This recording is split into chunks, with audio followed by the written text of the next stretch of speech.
They have PDF copies, they have VTT copies, hardcover books, sexy deluxe books. Ooh, look at this amazing box and the merch. But seriously, don't just take my word for it. Come on, listen to what Sneeze has to say. Very vocal, as always. What do you have to say, Sneeze?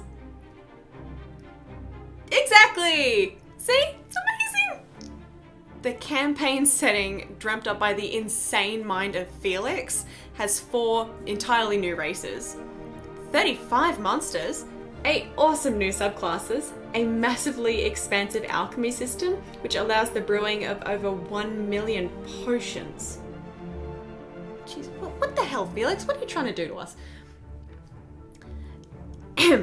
Anyway, if you love Sips and his wild magic, don't fret, wild magic and curse tables are a feature here too, so you too can casually just ruin everything. So, if you want a cool new setting popularized by the charming, crazy, and charismatic Dingo Doodles, a setting where you can ride a mechanical dragon over deadly jungles, casually summon a Tarask during some karaoke, and delve ancient ruins to uncover the secrets of gods and monsters, well, what are you waiting for? Back the Kickstarter. Follow the link in the description.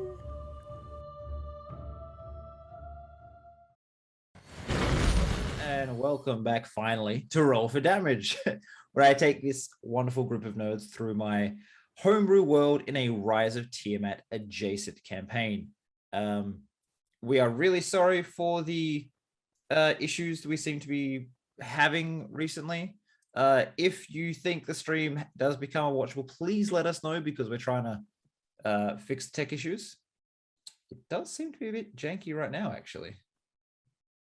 Anyone else seeing that? Or is it just me? No. Might No? be just you. I'm just going to refresh my browser. Yeah, everything looks smooth on my end. Yeah. While It's Nova's just doing a that, I'd little like to grainy. all tell you a little bit about Hero Forge, the sponsor for the Roll for Damage channel and this show. Hero Forge is a lovely service that can provide you with custom miniatures. If you ever go to their game store, and while they have fantastic miniatures, you never can quite find the one that looks just like your hero. Well, Hero Forge is there for that. Recently, they've added scars and wounds. You can make your barbarian all messed up and raging. They got all sorts of sizes. You can see our big old extra large Katya in the back, and then you can see our little Wiswick up front. There it is.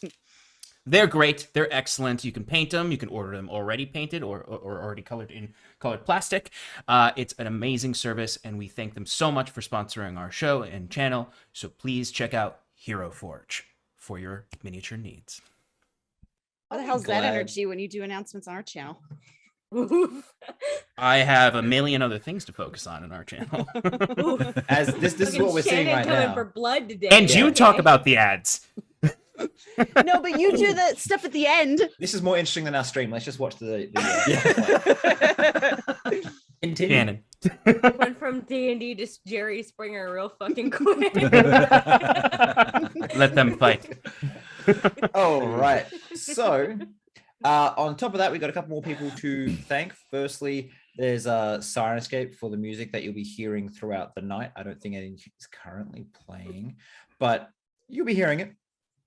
Another one is Bree for the amazing art that we've got going through right now. There's Seren Talenry. She also is the one that designed the overlay. We already know Josh the Tech is here. He also runs his own channel over on Corsair's Cove, where he has a Humbled campaign, and he's building more shows as we speak. I think he's actually painting a Hero Forge mini, actually. I was just about to call Sean out for not saying that, like you said he would. You have my permission to kill Sloan tonight. Yeah, I mean, look, she's just like, hey, look, a bus. Fuck you, Sean. I haven't seen you all week, so I usually can spread it out. So, anyway, Ignis should be joining us at the halfway mark. He just couldn't quite get here on time this week. He had some other engagements that was keeping him busy. So we haven't done this for a few weeks because I've been forgetful. We'll do a really quick round of intros, try to keep it to less than 30 seconds, and then we'll get a recap going by Shannon. No. He wasn't even here last week. We'll start with Kevin. Tell us who you are, where you're from. Hello, my name is Kevin from 3020 Gaming. First of all, thank you for having me here in the first place, and then thank you again for having me back. We're doing stuff over there 3 nights a week, but the big one tomorrow night, 6 p.m. Pacific, we get to put a new GM in the chair. It's a one-shot. It's a game called You Awaken in a Strange Place. And the number one rule for the entire game is no one is allowed to show up prepared, not even the GM. So we're streaming that tomorrow night from 6 until whenever it's finished. And then we're doing a week from tomorrow on the 30th, we're doing a game of 10 candles. Where for the second year in a row, one of our other members will mow us like grass and kill us all over the course of about 90 minutes. I am looking forward to both of those. Thanks. All right. Next up, above that, we have Shannon. Oh, that's the order we're going in. Hello, everybody. I'm Shannon. I was not here for the past 2 weeks, but I'm back, and I'm very excited to be back. I am from Paradise Productions, as well as that guy over there. I don't know which way I'm supposed to point on here. That guy over there, the one I was fighting with. We do D&D on Monday nights. We have lots of other programming throughout the week. You can find us on Twitter at Paradise Pro. Instagram is Paradise Prod, and we'd love to have you. You can find me at S3E07 on everything. Yay. Alrighty, sorry, I had to make sure I was unmuted before I started talking. So next along, we have Kelsey. That's me. Hi, I'm Kelsey, also Roguzu on Twitter and YouTube. On Twitter, you can see me draw a bunch of things, and on YouTube, you can see me talk about my baby GM adventures as I go through the first game I ever ran called Atlantis. And yeah, I'm here playing Saren Talonray. This is going to be an interesting night. Alrighty, next along, we have Mr. Paradise himself. Hello there. My name is Sean. Welcome to Roll for Damage. I am usually found over at Paradise Productions, where I DM our flagship show, Advantage in Paradise. I'm in advertiser mode right now because of the intro to this. We do all sorts of multi-variety nerdy things over at Paradise. Come over on Wednesdays, 8:30, and relax with me. I'm hitting my 30-second marker, so let's have a good game. Again, where's that voice on Paradise? It's all in the NPCs, Shannon. So, wait, you're turning 32? Is that what's happening? Is that what I hear? Me? Yeah. I'm turning 32? No. No. My birthday's in February. We just turned 30. Okay. No. For some reason, I misheard that as like having our 32nd. No, I said I'm hitting my 30-second mark. Yeah. Okay. That makes intro. okay. Yeah. Okay. Which that sentence could. That does sound like it could mean I'm turning. Because you're like, come join us. I'm hitting my 32nd mark. I was like, is he? Didn't he just? Yeah, no. Okay. Well, we're way over time now. Yeah, no, it's all right. That's my fault. And I'm the DM, so I can do what I want. That's the rules, right? That's how it works. Lastly, we have Shelby. Go for Shelby. Hi, my name is Shelby or Whistle. I'm from the channel Whistle While You Work. It's a channel where I tell stories from my D&D experience and draw whatever fun fantasy stuff comes to mind. I'm currently producing a little Halloween show called Into the Farwood. It's a retelling of an arc I'm currently in one of my D&D games. It's Farwood, Eldridge, spooky hag bullshit. You know, it's really fun. I'm also a player over on Necro Hunt with Yara Shan, where I play Luna Icewind, who is actually our Echo Knight Barbarian now. What? Yeah. So, and today I will be playing Nia Arron, who is our problem child. That's what we're gonna call her, problem child. I think that's accurate. All right. So yeah, I'm Nova. I'm here. I do roll for damage stuff. That's me. We're gonna get into this now. Who wants to do the recap? You weren't here the first week, were you? So you can't do it, Shelby. Yeah, I have immunity. I feel like Kelsey can do the recap. You want me to do the recap? You want me to do the recap? I'll give you the recap. We were fighting a goddamn mountainous body pile that came together into a thing and then started smashing like the library castle thing that we were in. And so we had to get out. But then Sarah remembered there are kids in there. And so she went up and she had to ride onto Ignis as he has wings because he's a holy fire boy. It took them a while to find those kids, but they found the kids. And Orc, he did not immediately get out of trouble. He went back to go find some magic stuff, which left Sloane very worried, I'd imagine. But it's okay because we all got out. We even got the kids out. And Oric's face got stretched open into a black hole maw, though he doesn't know that. Only a few people saw that. And Nia had ran off on her own. She was the only one that was like, we need to leave. And so she left. And it was like, people didn't leave. And so she came back. It's like, you're not leaving. I'm leaving again. And so she left again, in which she ended up running into Flesh, who was like, hey, I stitched your boyfriend back together.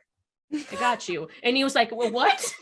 And ran after her, didn't get any answers because then demons started happening because Orc's magic went bad.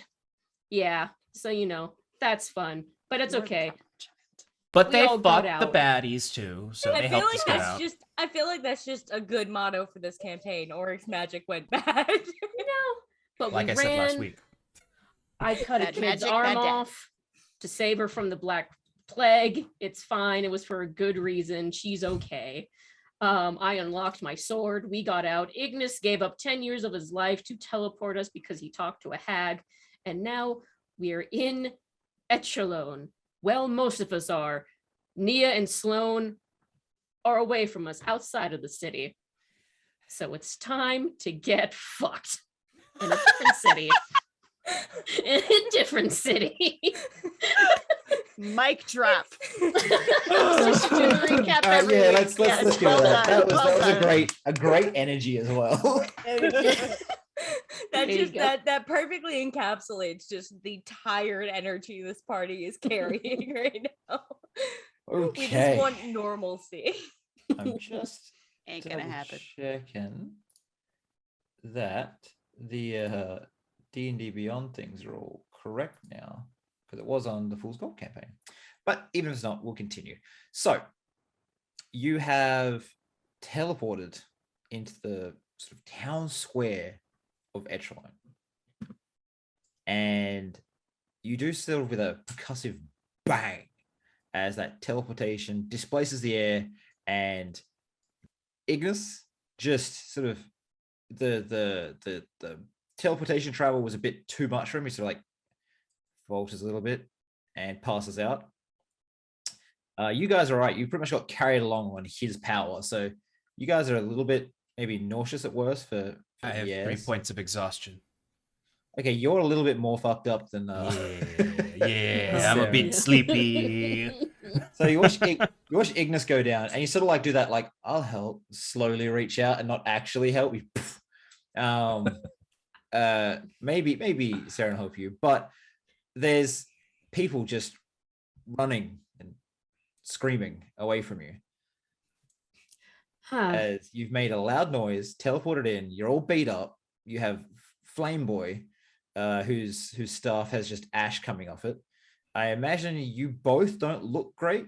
There's a bunch of kids with you, and one's missing an arm. It's not a good scene. So after, you sort of sit there, you stand up, like you try to get Ignis up, you make sure you're looking around just to make sure everything's okay and you're safe. There's either people looking at you, guards pulling up and like drawing weapons to like sort of ring the area. What are you guys saying to each other right now? I'm covering my face first. Mm-hmm. I'm just taking my rap for doing this. It's like, okay. I imagine Auric is just like he's just slouched onto the side of Saren because he's about to fall unconscious too. Oh, fuck. Where are we? We're in Where's Etralogne. Sloan? I don't. Where's Nia? Fuck. Neither of those two are there. We need to get out of the street. Yeah. That might be a bit hard first, and seeing like all the guards coming up. Hey, emergency exit right here. We came for safety. We're not a danger. Okay. We come from Montcula. As you're talking, the guards seem to make no real response. But this very shiny man approaches from the rear, and the guards sort of just separate and let him through. Introduce yourself, Guy. What do you look like? They part and stepping through, wearing armor made of mithril and rainbow silk, in the style that most people would probably call samurai armor, but it's the plates, and it all just shimmers like it's covered in moving light. On the hip, a sword that just glows slightly with its own light that is not the same as the rainbow that wraps around the body. There's a mithril mask covering the bottom half of the face with a big toothy grin on it. And as he steps forward, he reaches up and pulls it off, and it just settles on a rope around his neck. And you see underneath an equivalently big grin and a handlebar mustache. The exposed skin is bronze, and I don't mean like lots of time in the sun. I mean like it looks like the metal. The hair and the mustache they look like fine red and gold thread teased into the shape of fire. Step forward and kind of look at you in this pile. The last time I seen people with that much shit on them, they live downstairs in an outhouse. Yeah. Hello, shiny man. Hello, it's Lieutenant Shiny Man to you, eh? We come from Montcula. Please. Get us off these streets.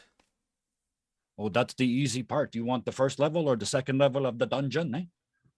How about no dungeon there, buddy? Okay, we got some nice cells on the ground floor if that's how you like it. No. There's no reason to be putting us in cells here. Well, I'm We just are looking in at you, and either service. you're on fire or something else. You better start talking, eh? Yeah, well, you look a little bit on fire too. That's just how he is as a person. I say, motioning towards the unconscious Ignis. We don't have time for foolishness. We serve the Umber Hearts. You mean what's left of them? Exactly. And it looks like that's going real well for you, eh?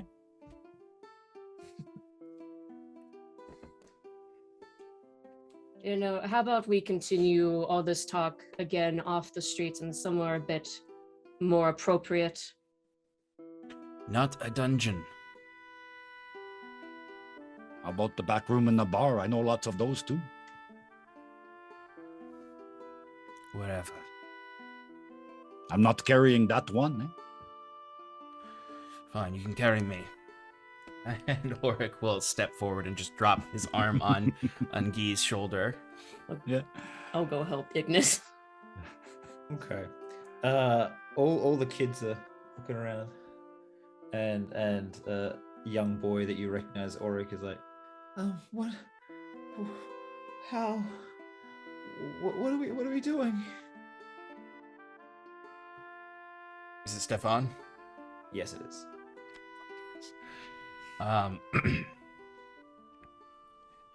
I'll tap. Auric is just sort of, he's basically falling asleep.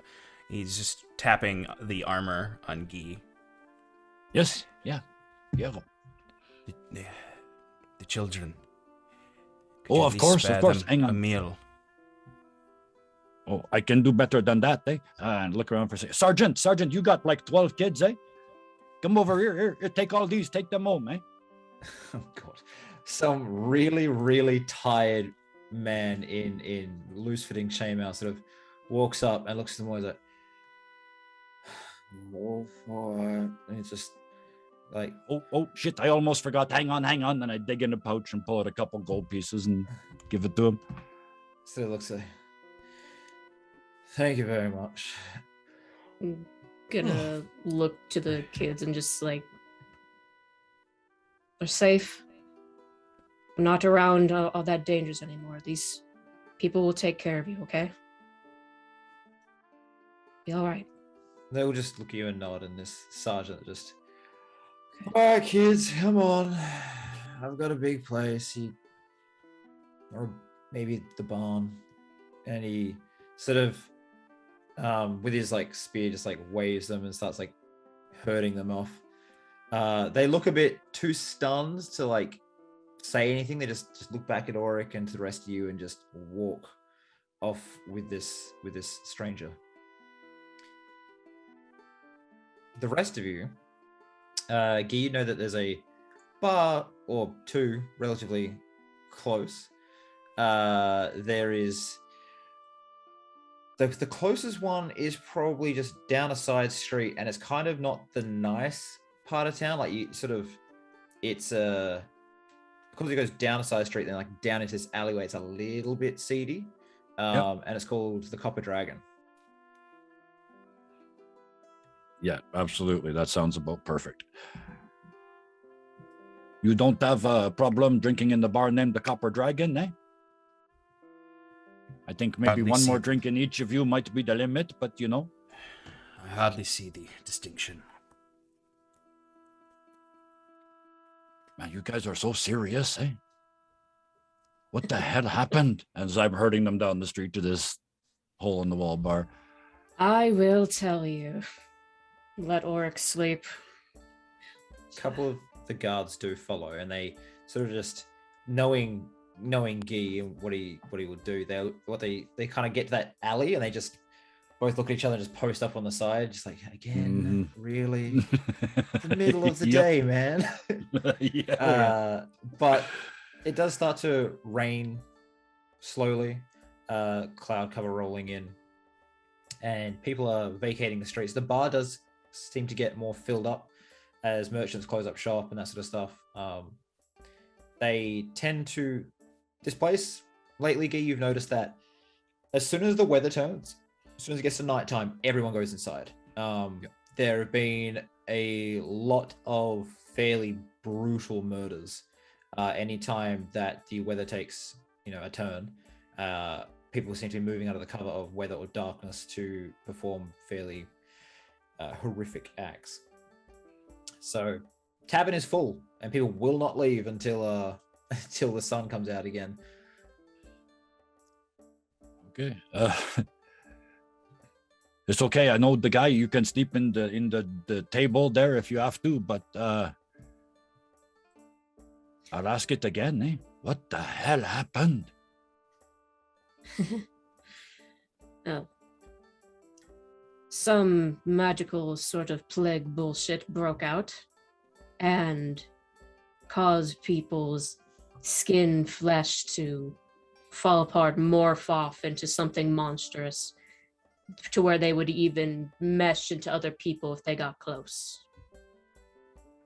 And all because of, I don't know if you've heard of the bitch of a living being called Flesh, part of the Five. Yeah. For sure. You don't think that's catching, do you, eh? Like you guys were just there, eh? Well, the signs of it are black parts, and she kind of like, remembers And I'm her. looking at one that's on the brink of death and one that's like chin on the table about to pass out. And he tells me the first thing I should be looking for is rot. Not that sort. It's black kind of rot that's on him. Not the same as my hands. That's a hereditary thing. Burnt skin. But no. No one here has it, and the city, once it happened, shut down. Closed off. So. And yet you are here. Because of a miracle find of item that teleported us out. That's been my experience. Those miracle finds, kind of like fate's way of telling you it's your turn to do some hero shit, eh? Well, you're incredibly lucky. I am incredibly lucky, eh? I am born a noble.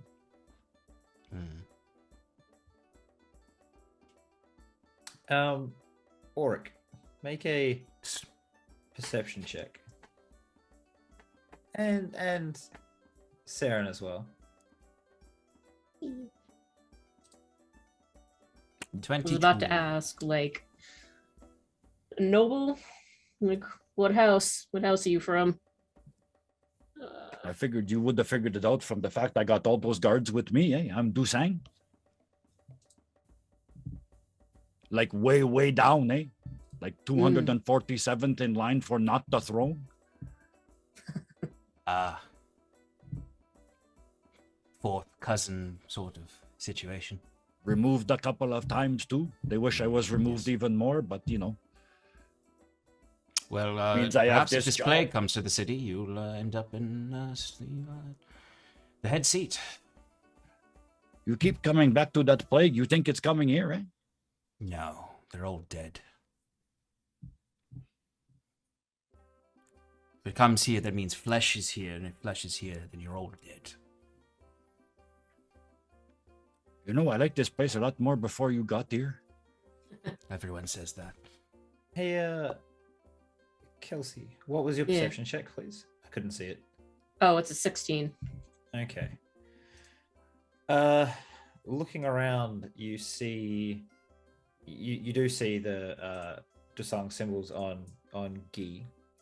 But the other thing you notice is there's a flyer on the wall, like on the notice board, that there is a traitor being executed in 6 days. And the sketch of his face matches someone you know really well named Felix.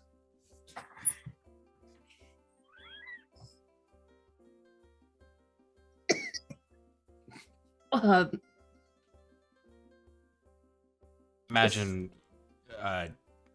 we just keep talking while you notice and that. As you do this, the bartender comes through. He's like, "Oh, hey, Guy, your usual? Yeah, you know how it goes. All the free ones, eh? Of course.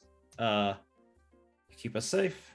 We keep you well plied with alcohol." And he sort of just sort of clicks his fingers, and he must have a touch of magic about it because it snapped way louder than it should. And everyone just kind of like steps aside, and one of the serving guys comes up, and he's got, what is your favorite drink, Guy? Oh, it's ale. Just Okay. the house brew. Everywhere he goes, the house brew. Yeah, so he actually brings you a small cask of this ale with a tap and a couple mugs. Oh, yeah. And he just sits down next to you and shares a drink with you. Thanks for getting rid of the louts last week. Appreciated it. They Oh, for were sure. causing You some don't get trouble. me drunk for nothing, eh? Of course. You're always welcome here. Anything I can help you with? Actually, I know you don't like people when they pass out in your bar, even your bar, eh? But you got the room in the back, maybe someplace we can put these two lightweights, eh? Yeah, we can. There's someone in there already, but you know, they can be tossed out a window. Absolutely, for sure. I like that. I know that window. I jump out it a couple times my own self, eh? Suppose you like to start fights with louts. So Yeah, instead of call the guards like I should, I know I'm stupid, but it's fun. well, for you maybe they always end up a little bit worse for wear, broken bones and all sorts. Well, anyways, I'll get them out and I'll come back in 5 minutes for your friends. There's 4 beds back there, by the way. So if you Excellent. need- 5 minutes. We only need one more round then, No worries. If you do want another cask, just yell out. I'll grab it for you. And I start pinching off drinks for the 2 that are awake at least. Water, Nice. sir. Water. I take Oric's drink. I slam it. Water's been in a bit of short supply lately. The Marius are holding it for rations in case of siege, apparently. They are protecting us. Isn't that right, Yi? Yeah, protecting for sure. Yeah, because the water, that's the danger thing that we got to stay away from, I am still trying to find a river somewhere they don't know about, but not today. No. Well, all we got here is salt water and we can't purify it fast enough. So, you have ale, wine. If you want something harder, we've got that. Just give me a cup. I'll go outside. That'll work. And he just gives you a mug. And he will head off to get rid of the guy out back as you keep explaining what's going on. Do I notice that Saren is distracted? It's very easy. It's like to say it's something that she's going to be bringing up in a moment. So yeah, definitely. Okay. Oric wouldn't even he would just look to Saren to say something and then notice what is she doing right now? Is she frantic? She's not frantic, but she's just like, I was about to describe her face, but it's like, oh, most of it's covered. So her eyes are like That's a very... good question. Is she still kind of covered up all over, even in here? Yeah, definitely. She's still, so it's like only her eyes that are like kind of seen, but they just look very like angry, probably, and stern, deep in thought. You look like you don't want to be seen here. You're very open and confident in Montcula.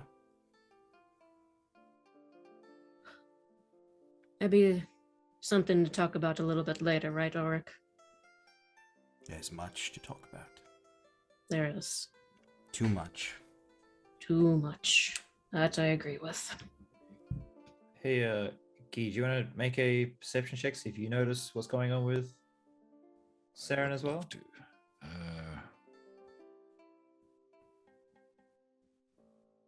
I want to see these dice roll across the screen. I haven't seen it yet. Oops. Just a quick question, or I just almost called you Oric Nova. What's the problem with time and space? You need to know. That's a good and like an actual video game NPC line for an Oric. I hit it twice. Oh,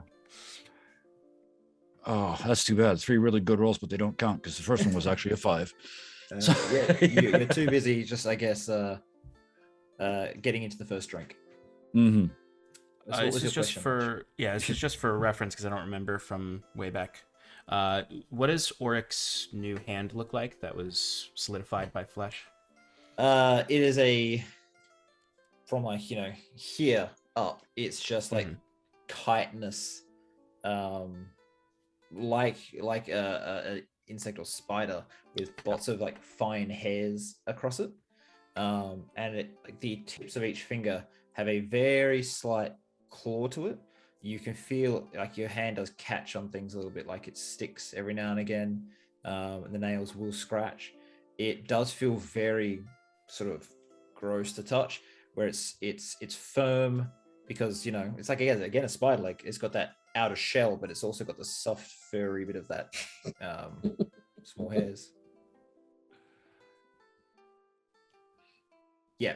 You've got the whole Into the Spider-Verse Miles Morales trying to read his comic book. Exactly. That's exactly what I thought of. I'm not touching my spell book.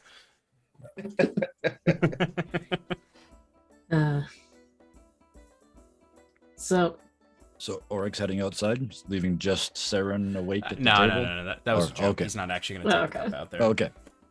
So I'm going to interrupt this little retelling of what we've gone through because, well, it's happened and there's nothing really to save anymore. So I'm going to focus on what's happening right now. We have two friends that are separated from us. I don't know if they've just ended up in random parts of the city now, outside, or maybe somewhere across the continent. But Teleportation spells have a wantonness to react volatilely, causing separations, vast differences in mileage of where you end up. Especially if you're listening to a creature like we bargained with, or looked like you bargained with. I had just arrived in time to teleport. yes. So They're Yeah. either outside the city, within the city, they could be in the ocean, for all we know. And I guarantee Let's- if they arrive like you in the city, I'll know about it by the morning.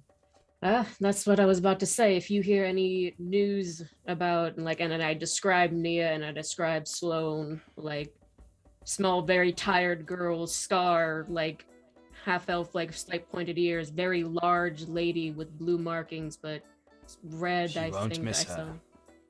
Yeah. Then All definitely be covered warned. and stuff like the two, like the three of you. It'll be Yes. dirty. Yeah, definitely. Yeah, I will know for sure by the morning. But Mm. speaking of the morning, we make the official account then, and we say whatever we're going to say to the top guys to make them go away and be quiet. But on the Ashash until then, why the hell are you here? We didn't choose to come here. We just wanted to get the fuck out of there. So now we're here. And we'd like to Ah. get the fuck out of here as soon as possible as well. Well, not just yet. We Of do course, we need have to get supplies. Yes, we need to get supplies. However, now, as I do have a contact here in this city, for one thing, that I need to speak with. I believe that he could give us something that could help us, especially with research that me and Nia were doing before. But anyways, there's that. But also now, doesn't matter probably to you, Oric. I understand, but this is a personal matter to me, as I am now finding that there's an execution happening here that I cannot allow. You know of this execution, don't you, Guy? Then I kind of point to the one that's happening, like that's stapled up. Yeah, for sure. I'm not like a regular cop, but if I was, I would have to leave the table until the conversation is over. But you're going to try to save the blasphemer? Yes. Because he is my friend and he's not committing blasphemy. I'm not going to stick around to argue for that, but either way, I'm going to get him out of that. If I'm going to have to even do trial by combat, I'm going to get him out of that. Might take a bit more than that. He killed the whole squad he's with, eh? Excuse He me? sent out to find the artifact. He find it. He kill all the rest of the people in his squad. He come back here. He don't even hide like normal with the thing he stole, eh? He comes back here and starts preaching crazy shit on the street in front of everybody. Of course, they put him in jail.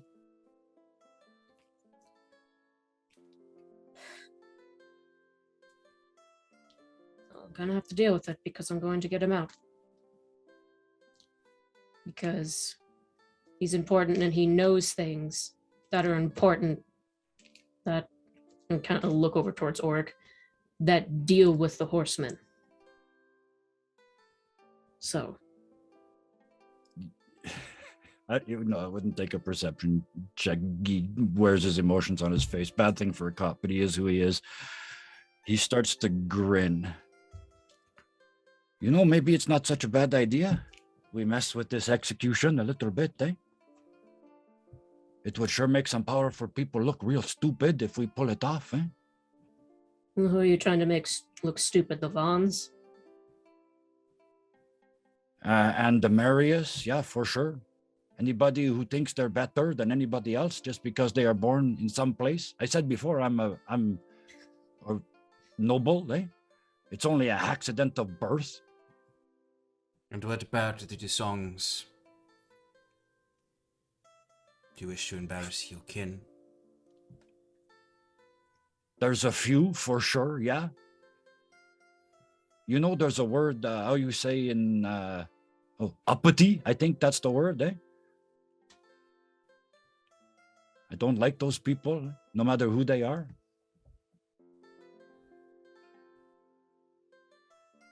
But I like the underdogs, eh? I kind of point at them. The ones that look like they're losing all the time, eh? I like to help them. You're a strange man. Thank you very much for noticing so soon, eh? I'm starting to like you, though. Oh, don't do that. I'm actually not very nice on the inside, but thank you, eh? Okay. But Sorry, is there So- more you want to say? All I was going to say was try to throw you a segue and say, so these friends of yours. Yeah. So, Nia, Sloan, Yes. you have appeared Hello. outside the city, several miles away, ringing the entire city. You can see the army of the Marius flying their blue and gold banners. There is trade being stopped before going through the any of the gates. Most is being directed back towards the main gate that is on the western side of the city. Sorry, I have to remember. And they are unloading a lot of the things going in and storing it in large sort of like makeshift warehouses they've built themselves from the surrounding woods, and then allowing people to go in. But it does take time. People seem to be stopped for half hour for a cart. Like it takes a long time, and the people are lining up for miles at this point. Carts are proceeding much slower than individuals, where individuals do tend to get through in a few minutes, but it's still a lot of people. You can see soldiers of the Umberheart walking slowly through fields. They're just like sort of coming from different areas, like they've been lost or they've run from something and they're just trying to find their way back to civilization. It starts to rain as you two realize you are together. You're about 5 feet apart, 10 feet apart, and it's just you two. What would you like to Okay. do? Just so as player remember, the last sequence of events that I remember was we broke into the vault, got Nia's shit, was running down the down to the weird creature sanctuary in the Umber house, and then we got teleported, right? Yes. Is that where we left off? Okay. Shannon, do you want to go first? Saying what Sure. Sloane's doing? Yeah. So I imagine like we're picking up right where like the thing just happened and we're just kind of like Yeah. coming out of it. And okay, so I am breathing really heavily and just like looking around and just where is Auric? Where is he? Where is he? And then I look over and see Nia and it's just like, oh no. So I'll just kind of just like stare for a second and then, Nia, are you okay? Okay, so Nia, when she came out of this, was in a very similar state, hyped up on adrenaline. She probably didn't land as gracefully as you did on your feet. She probably hit her knees. Graceful. Face Face full of mud. So we both just face planted. Yep. She doesn't even get up. Because in her hand she is clasping Arron's journal. Okay. And Uh. as like it kind of that she's like breathing and she's recognized she has it, she pulls the book and she opens it, and like it's been open to this page 100 times, it opens to the drawing of her and Arron, and there are tear stains on the page. Old tear stains. Okay. When you don't answer, I will stumble forward and reach out gently for your shoulder, and I'll gently touch it. Are you coming up like from her side, or are you coming up in front of her? From the side. You see her physically jump, and when she looks up at you, she like backs away a bit and starts standing. Where's Arron? Where's Ignis? I don't know. I don't know. It's just us. Are you all right? I'm fine. And she looks back down at the book and then looks out at the city.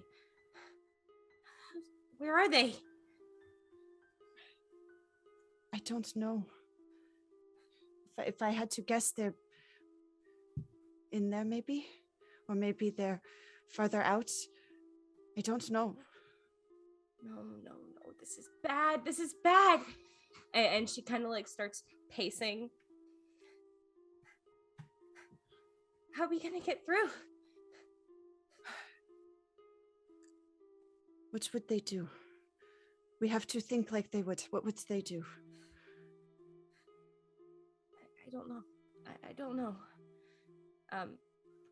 Are we like in a forested area? Is it a clearing? Are there trees? You're muted. I know I'm muted. All right. So there's a slight rolling hill, and you kind of teleported just behind it. As you've kind of stood up straight, you've seen over the top and been like, oh, okay, we know where we are. We've left this area before. So you were kind of sheltered a bit. Mm-hmm. And there's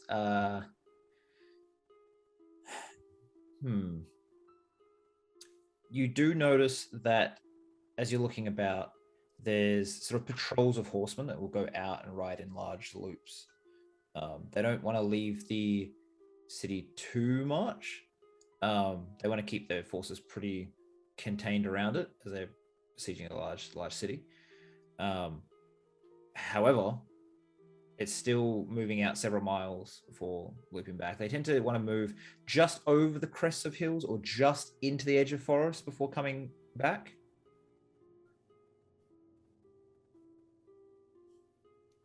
Okay.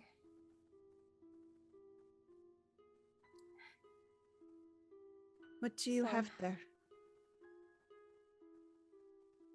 His journal. Whose journal? Arron's. Oh. Switching the subject again. Are you hurt? I can carry you. No, I'm fine. You don't sound fine. Sloan, would you be fine if someone killed Auric? Absolutely not. Don't ask me if I'm fine.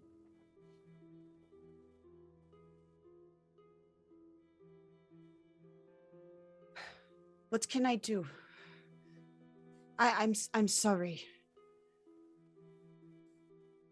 What can I say? What can I do to make it better? Sometimes there are things you can't say or do anything to fix, Sloan. Maybe I could believe that what happened in my village, maybe I could believe that was just you being possessed, but you knew who that was. You knew who he was to me. And I'd already been angry at you before for attacking him.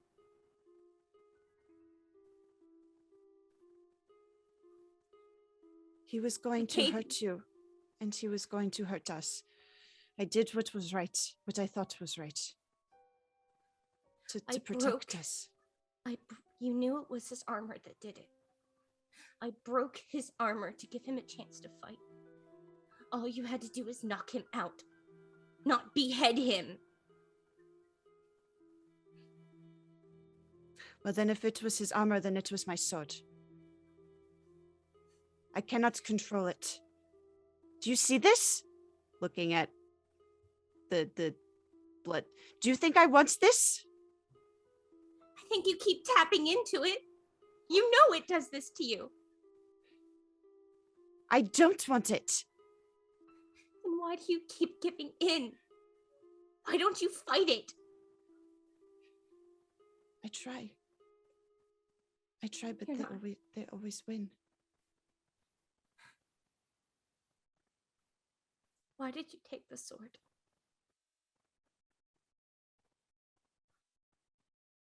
I know where it's from. Why did you take it? What did they want for it?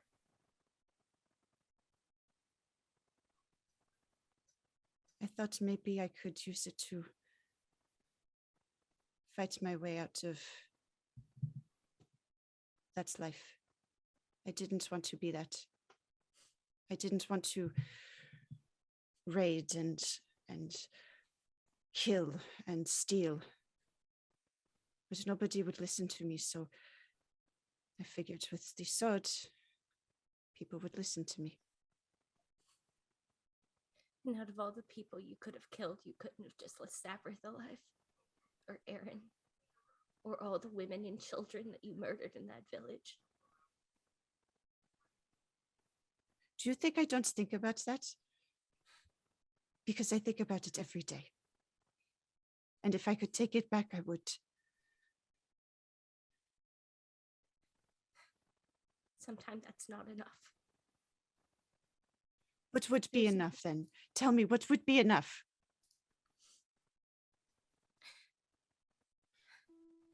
It's not something you can give me. It's something someone else can give me. There has to be something.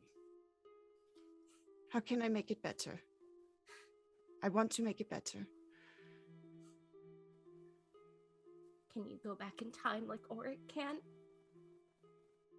No. And I don't know. Because if I could, I would. I never would have left home. I would have been there to be able to stop you. Like I was supposed to be. I can't even say I'm mad about my village, because that was my fault. I'm mad about Arron. And you have every right to be. Sloane, Mm. you feel the blade warming up. Oh. No. Talking to the sword. It says nothing, but from the sword, the starts of like a shadowy creature start like crawling along the blade. No. It sort of twitches in your hand. I said no, and I'll throw it. As you throw it, it gets about doing? 6 inches from your hand and it just stops in the air. And then just straight back to your hand. No. Go get away. And I'll just try to keep throwing it. As you, Son, can I get what you are to you make doing? a Shit. This is where I kill make it Mia. a charisma save? Can I say that I'm backing away, please? Because this is scaring her. The big lady waving a sword. I think that's a reason. Natural thank 20. fuck. Oh god. 22. Oh god. Okay. I've never been so frightened for my Remember, life. you also have a hero coin or hero point. I will say that with a natural 20, you do just force the sword into subservience, which is something you've never done before, mind you. Ooh. Look at you, Um, Sloane. But what you'll see, Nia, is as you're looking at it, this shadowy thing that was crawling on the blade, just before she makes it stop, looked like it was the head and shoulders of Arron crawling out the blade, trying to escape, and then just back, and she's forced it away. Do I see that? No, you just like, because it was away from you, and you're freaking out. Trying to just like throw it into the ground or just Its get it face away was from going me. another direction to the way you're looking. Is the problem? Yeah. Okay.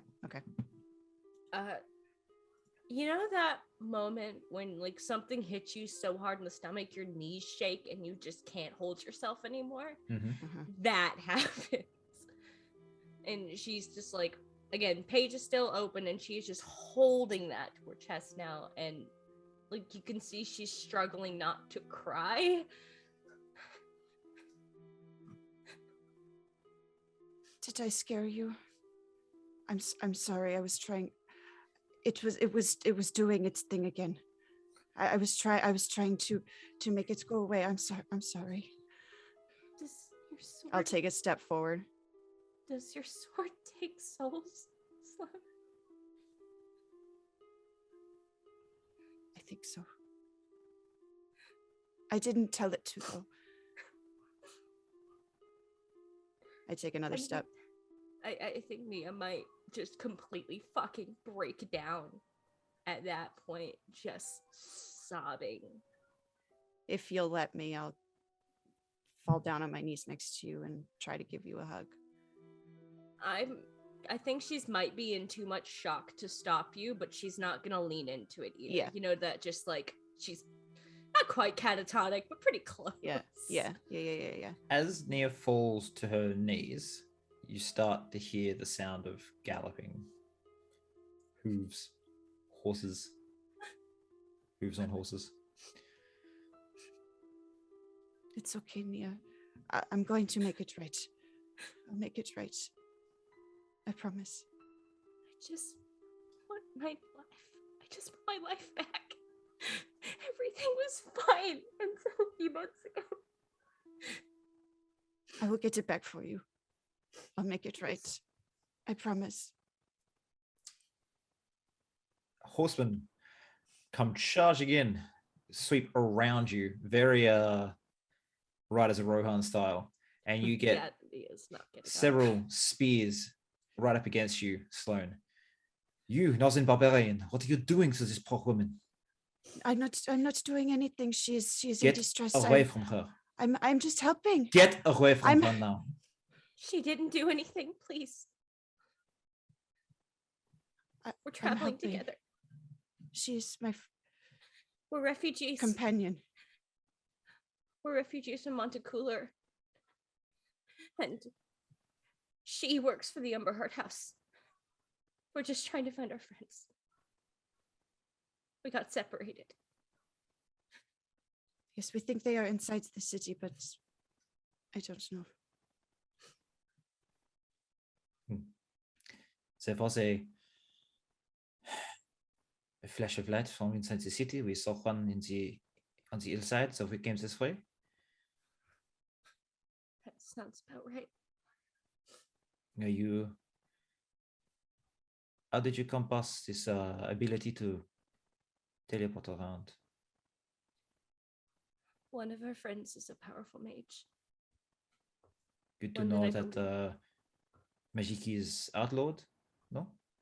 I believe that he was being schooled in Montecooler by the head of the magic school. And it was in self-defense. We were in terrible danger. It does not matter if it is in self-defense or not. You cannot use such dangerous abilities freely. I think there should be and you see Sloane think really hard about one of the vocabulary lessons that she's had with Auric, and I think there should be an exception to that rule. Are you aware of what's happening in Montecooler right now? He sort of looks around. We've been told a small amount is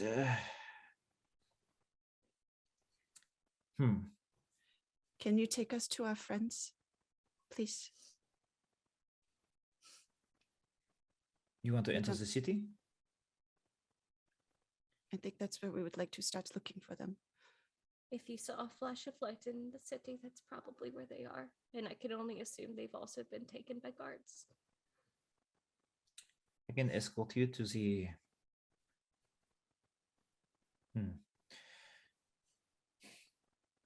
The head of the Maya's house will be interested in such powerful people. I will escort you there. You can talk to him. Maybe he should let you inside. There might be Yeah, well- payment or catch involved, but I do not see that you have much of a choice, no? Doesn't look like it. And I'll like push myself off the ground, like wipe my eyes. I'll help you up. I'd like you to hand over all your weapons and is anything else you... Well, you can have that one. Pointing at the sword I threw. It never left your hand. You couldn't get it to go anywhere. I thought you said it did. No, it left and then straight back to your hand, and then you couldn't get it to go.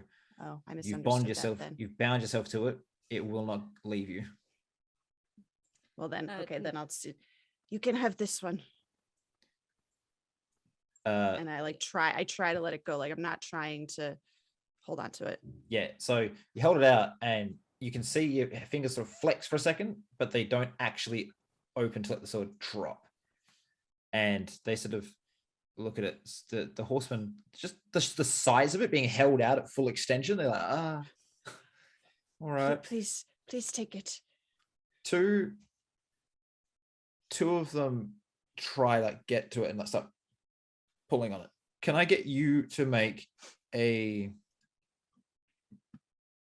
strength check with advantage, please? Strength. Remember, you have a hero check point. advantage.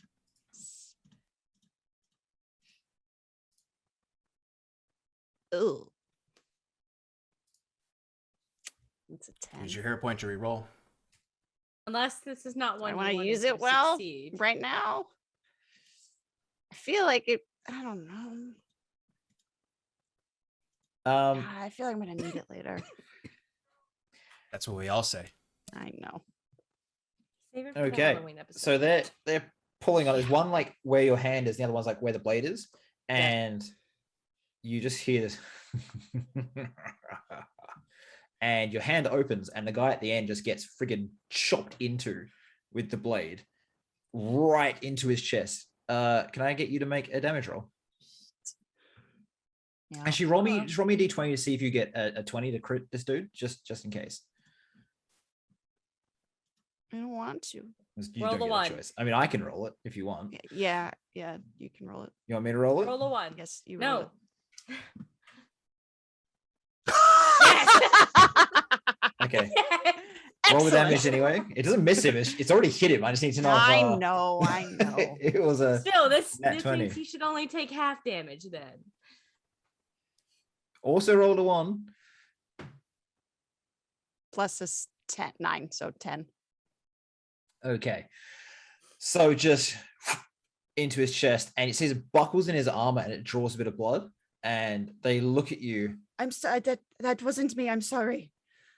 Please take it. If this is what it does. You still got your hand out. It'll just straight back to your hand. And just I try to just start letting. Uh, Let's go. Uh, I do. there's screaming. There's panic. Someone's bleeding on the ground. You're now swinging a sword around, wildly yelling. I'll get you to roll for initiative unless I'm not Unless- trying to unless fight. Nia can come up with something. I know you're not trying to fight, but your sword seems to want to. Can Nia like move to stand in front of Sloane out of sword swinging range? And Yes, just try thank you. try to Everyone, get attention? stop! She's not dangerous. Nia's dead. Okay, Just Nia, like you just crying woman. Please, she's not dangerous. She's trying to get help. We're just trying to find help. Please. I'm getting angrier, the more it won't let go. And Alright. at seeing that, Nia's gonna turn around and try to grab your hand. The sword hand or the not sword hand? No, you're We're- not sword hand. we're You're gonna not sword do hand. a weird sort of charisma skill check with disadvantage, where the where the bonus is any charisma skill check of your choice, Nia, but both Sloane and you are going to roll one dice because you have the negative 0 effects of her being like, oh my god, and then you're being like, no, she's not dangerous, as best you can. And you're still like, you're a bit more scary looking now, but you're still this, cute little child. Yeah, I'm still like 4'11" and just crying. So D20s, please. But Can I you can add use anything any to it? but I can use any of my charisma mods for this. Yeah, you just got to choose which one you want. I'd like to use deception, crap. please. Wrong one. Because what I'm saying isn't the whole truth. Mm-hmm. So I'd like to add a plus 14 to that. Oh Jesus. You shouldn't cannot have given me. figure You should not have out given me this. how to roll. How do I roll in here? Slash roll D20. 21. Make sure there's a space between the roll and the D20. Natural 20. Number 2. Fucking Nia and Sloane are being a dream team right now. Hell yeah, we are. I want to Because we talked about our feelings. Shannon Yeah. has obviously hacked the Foundry server. No. Okay. Foundry just wants to be nice to us because I cried on stream. No, for these guards, it's just so sad to see this grown woman being like, I don't want to do this. I don't want to do this. Yeah, so they back up away from it. Well, you will form a ring around you, and you will walk. And he just points towards the front of the line, where there's a very large, opulent blue tent with like gold banners. Before we're let off, I'm assuming this is while Sloane is still kind of trying to drop the sword. Don't want it. Don't want it. Nia's gonna grab your not sword hand. Sloane, you have to calm down. But it won't let go. I don't want it, know. Nia. I know. But you have to calm down. I should not You have can't said yes. I should not have said yes. That was very dumb. And I just keep trying. Just let it go. Sloane, Make a wisdom please. save, Sloane. Oh no. Can Nia 0 help point. her give her advantage on the wisdom save? What the oh my fuck? Number 3. All right. Yeah. Obviously, she's cheating. I'm gonna have to ask I'm Shannon not! to leave. No, it's me infusing some sort of magic into it every time I Yeah. go use your hero point, and it does, That's what but it is. like spiritually. The fuck. All right. So Let me let go of the sword. you notice as you like the others see a little bit, but they're a bit confused by it. But you might recognize this a bit more there, Nia, as for a moment, dark fur seems to around where her bare skin is starts to poke out of her skin and grow out. And as she's like fighting it and being angry with the sword, it sort of pulls back in. Her face is here like cricking and cracking as the bones in her face distend and crack to form the bear more. And as she's like, I don't want it, it's back. She's fighting back the lycanthropy she's been afflicted with. That is a motion-based thing, not necessarily a moon-based thing. Mm-hmm. Well, that's Nia's expression towards Sloane has been pretty cold, but it kind of warms to somewhat of sympathy when she sees that, because that's something Nia knows. Nia remembers that. And so Nia's gonna like reach her hands to your shoulder, Sloane, and try to get you to face her. Kind of hard. She's really tiny, but Yeah, I'm really big. Yeah, no, I'll just yeah. I'll like just breathing really heavy and holding the sword out to my side, and I guess maybe still holding your hand with my other one. she's gonna start counting. Sloane, breathe. In, 1, 2, 3. Out, 1, 2, 3. Okay. In, 1, 2, 3. 2, 3. Out, 1, 2, 3. Why won't it let go? I don't know. I don't know. But we'll find out, okay? Just, you have to calm down now. Oryx's not here to help.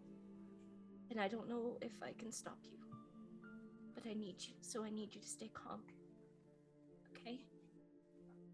In response to that, 1, 2, 3. Okay. Just trying. We'll head back to the bar.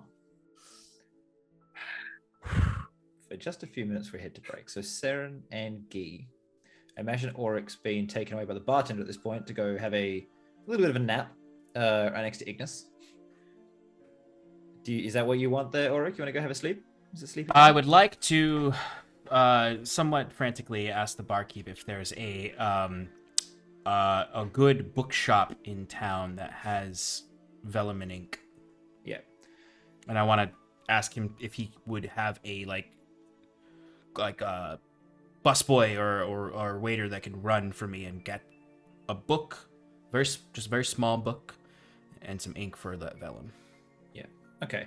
So as he comes back to fill everyone's cups, because I imagine the cask is now empty, you ask him, yeah, I think we could do that for you. He sort of just looks around, just trying to see if the person's here. And he just starts to walk away looking. Do you stand up to follow? Yeah. All right. As you stand up, you get hit with this bit of dizziness. And as you look, you see every single person in the bar. And then after images of their previous and next actions, all possible next actions start flowing out from them. And you sort of sit there and it just becomes very overwhelming as you look back, and it's almost like after images of you start leaving you, where you've gone forward, we've sat back down, we pass out, where you reach out for Sarah, where you hear the echo of yourself yelling out for help. You look back to Guy and Sarah, and they're at the same time sitting there just having a drink, chatting, cheersing, getting drunk. And it's happening to the 60 people in this bar all at once, until the entire place is almost just filled with this white noise of future images. I imagine Oryx is even like looking to his own like arm, where he's pulling out a coin purse to pay the man to buy the stuff, and it's just extending into several arms. Yeah. And even like the way you pull it up, like, it's you hold it up, you reach in, but sometimes you hold it, catch it, there's all these different types of things. Mm-hmm. And it gets so disconcerting that as you're pulling it out, you're not sure if you're throwing it or catching it or holding it, and you just sort of drop the coin purse and make a Constitution save with disadvantage. Oh, I think you're already at disadvantage, right? Because you're Hell yeah, I am. I'm gonna catch that man if he falls over. I don't think you're going to be able to get to the other side of the table fast enough. But let's see it go. No, that's only one roll though. No. I'd have to get a double. Roll another one. Come on. Not that bad. Still really good. Yeah. This is all the nat 20s we're gonna get for a while, guys. The whole season. You fall to your knees, mm-hmm. and you're sort of on the floor, and it's almost like you're just trying not to look at anyone. It's just you and the floorboards that are sticky with ale. I imagine Oryx would, what would break that though, I think that would bring him down, is Oryx would actually, because I think he would yell, not super loud, but as loud as he can in his exhausted state, just to the eye, he would yell, "Stop."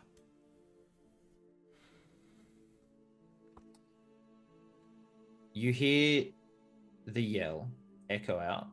You also hear, "Stop. Why? Where are you? What's happening?" All echoing, reverberating out. And when whatever speaks back, it speaks back in 100,000 ways, an inaudible sort of like just booming in your head. You feel warmth running from your ears, your eyes, your nose, and you can taste copper in your mouth.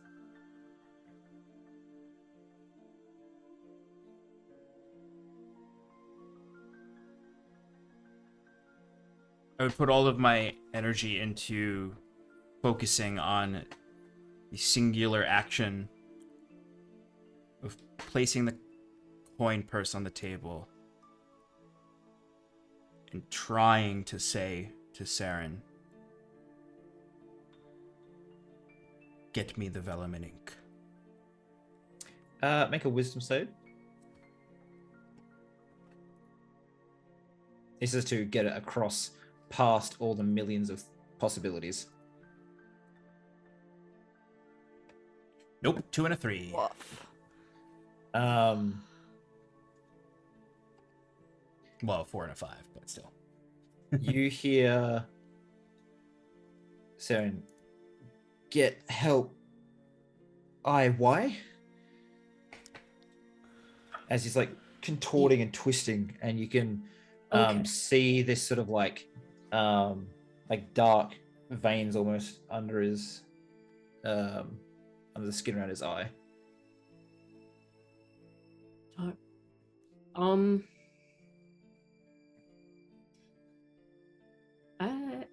don't know if this is going to help at all, but it's like, okay, I am smart enough to know, like, he put down the coin, it's like, okay, I'll get what you asked for, but let me help you to the bed. And I'm going to take Oric by the arm and I'm going to escort him to the bed, like in the back. And when I make him lay down, because this man needs to fucking sleep, I'm going to kind of, like, I don't know if this is going to help at all, but I'm going to kind of like gently like take his like head, and I'm going to yep, go to sleep. No. I'm sorry. I'm going to just like use all of my like ASMR healing on him, because like I don't know, that probably is not going to help like at all, but like that's just what I want to do. So Okay. How much healing is that? that is 15 healing. Had you taken any damage, Oric? You got very quiet there, friend. I imagine you muted my friend. No, I just spoke quietly. Funny enough, I didn't, actually. Okay.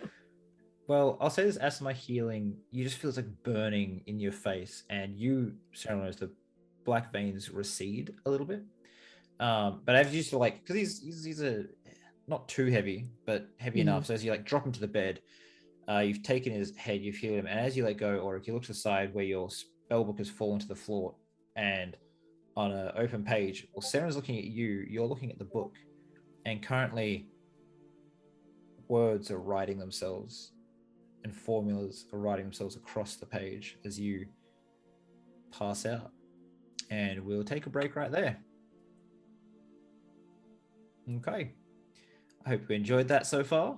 When we return, it'll be pretty much Ignis and Oric asleep in beds. The other two trying to get into the city, and Guy and Saren hopefully having a bit more of a chit chat. Thank you very much for sticking around so far. We'll see you all very soon. Wave goodbye, guys. We'll be back. Hi, guys, and welcome back to Roll for Damage. We're playing in the scales above, as you know. We really did try to get Ignis back in. Unfortunately, his computer crashed halfway through the setup, and because it does take 5 to 10 sometimes to actually get the extra player's camera set up and audio checked and all that sort of stuff, we've had to just say, wait till next week. Really sorry, Yarrow. Just don't have that much extra time tonight. So, right. Where did we leave off? It felt like something important had just happened. I just passed the fuck out. Yep. So, Saren, you don't notice the writing in the spellbook. You see him pass out. What would you like to do? Danger's just like, okay, good. I'm just gonna make sure that the boys are comfortable, and I'm gonna pick up their stuff, pick up Oric's book, and I'm going to make sure that their stuff is like safely hidden because I don't trust this place and I'm a rogue, so I would know that. So, and I don't want their shit stolen. Well, I need to go out and do something. So, yeah, I'm just gonna kind of safely stuff their things away to just minimize any like stealing. And then I'm going to go out to Guy and just be like, all right. So, there's someone I need to talk to actually in the Vons. Can you get me in, or shall I go on my own? They don't like me very much. I can go with as sort of an official escort, but I'm certainly not going to get you through the door. Okay. But just 1 second, your friend, he needs the paper and the quill, eh? Yes, I'm going to be getting that for him. No, I got it, eh? And I turn to the bartender and slide like 4 or 5 gold across the counter. And the deal is, if I pay for something, I expect it like now. Yeah. It's the same thing with the sergeant, right? If I pay you, I expect special service. Everything else I want for free. So yeah. So I'm going to put my hand on Guy's like, what do you want in return for this service? Because I'm not expecting you to be doing this out of the kindness of your heart of a passed out man. No. I want to see what this does to the Vaughn, eh? Mm. They are watching me. If I cause shit, they will notice, eh? But they don't know you, I don't think, eh? One of them does. Yeah. There's a lot more than one of them, eh? Yeah, that's true. Okay. Well, I'll let you know this, because it seems like you don't have any fancy for the noble houses. I'll let you know that I don't either. So, you're plotting there what you were spouting. I like it. Just know that. You kind of make it sound like I have a plan, and I have a lot of things, but none of them, they are plans, eh? Mostly just ideas, but I can, I have some resources, eh? I have some favors I can call in. Just help me get to the front door where I can ask for a certain Amir Vaughn. That's all I need. Is that a name I would recognize as being sort of... Make a history check. Okay. Tell me what you get. It's actually not bad. 15. Right, so Amir Vaughn, is a fairly clever Aasimar. He is in a weird position where most Aasimar don't ascend to the highest levels because at any point their divine benefactor, so to speak, could call on them, and that means that they can be a little bit flaky. It's nothing to do with anything else other than that. It's if they get told to jump, they tend to go how high, and then people don't trust Fallen because they go a bit darker, and it's a bit of a wishy-washy thing with Aasimar. But this branch of the Vaughn family is all Aasimar, and they're only one step removed. They're like just off to the side. If the main family line has 2 deaths, these guys are in charge. There's been a few assassinations, a few things going wrong in the last, 4 months. And it's kind of got to the point where this family that was like quite a way away is now real close. He's known for his skill at arms and being a subtle influencer at court. I can for sure get you to the door, eh? But his family and me, we got some history, eh? I can understand that.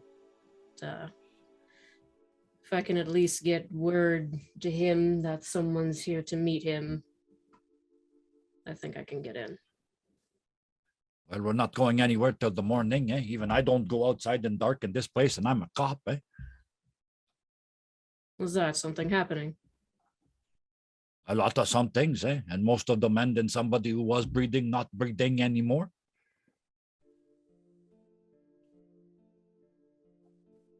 Was murders happening? All over the place, yeah, for sure. Was this happening the last time I was here? Nope. When did this start happening? Well, you know, things, they are falling apart, eh? That doesn't tell me when it started happening, Gay. It's one of those things, depends on who you listen to, eh? It's been real obvious recently, but the farther back you go, if you look back with the sight of hindsight, that's it. Eh? You look back with that and you see it, the hints before they were hints, because you didn't see them as hints then, eh? All right. What have these murders been like? Do you know that? So, Brutal. Yeah. would you like me to tell you a bit more about the murders that you've been investigating every now and again? Absolutely, that would be great. These people have been cut to ribbons. They have been sliced and diced. The thing is, the weird thing about it is no one ever hears a sound. It's just a person or a whole building full of people will just not be alive the next day when someone goes in, or it's just gone. And there have been cases where, you know, it's been like inside reinforced houses. Metal bars have just been bent outwards, and you can see the indents of hands ripping them open. Sometimes 2 or 3 stories up as well. Okay. Yeah, absolutely brutal, eh? Some of the more asshole guys down at the station, they call the victim shreddies, eh? And nobody hears anything. There's no snap, crackle, and pop, eh? Great. Wonderful. How you kill a whole building and no one knows, eh? And here I am supposed to look, eh? You figure it out, Guy, they say. Yeah, bullshit, eh?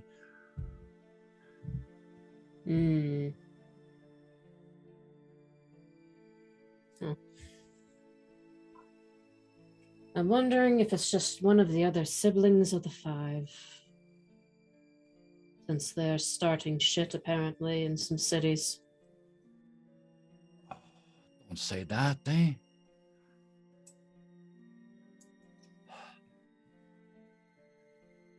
Apparently they know how to get into places, and they are fairly brutal, but that's the best that I could guess, unless this is a new serial killer, but... If they are coming, that's definitely sort of one of those runaway kind of moments. But your friend, actually, I don't know either one of you. What the hell kind of cop am I? What's your name? And I pull out for the first time, I pull out a little booklet. You could call me Saren Talonray. My friends Okay. that were with me, the one that passed out on the floor here was Auric. And Ulrich, the lightweight, okay. And the other one? The one that was already out on the ground when we got here is Ignis. Like the Rock? I guess so. I write down igneous.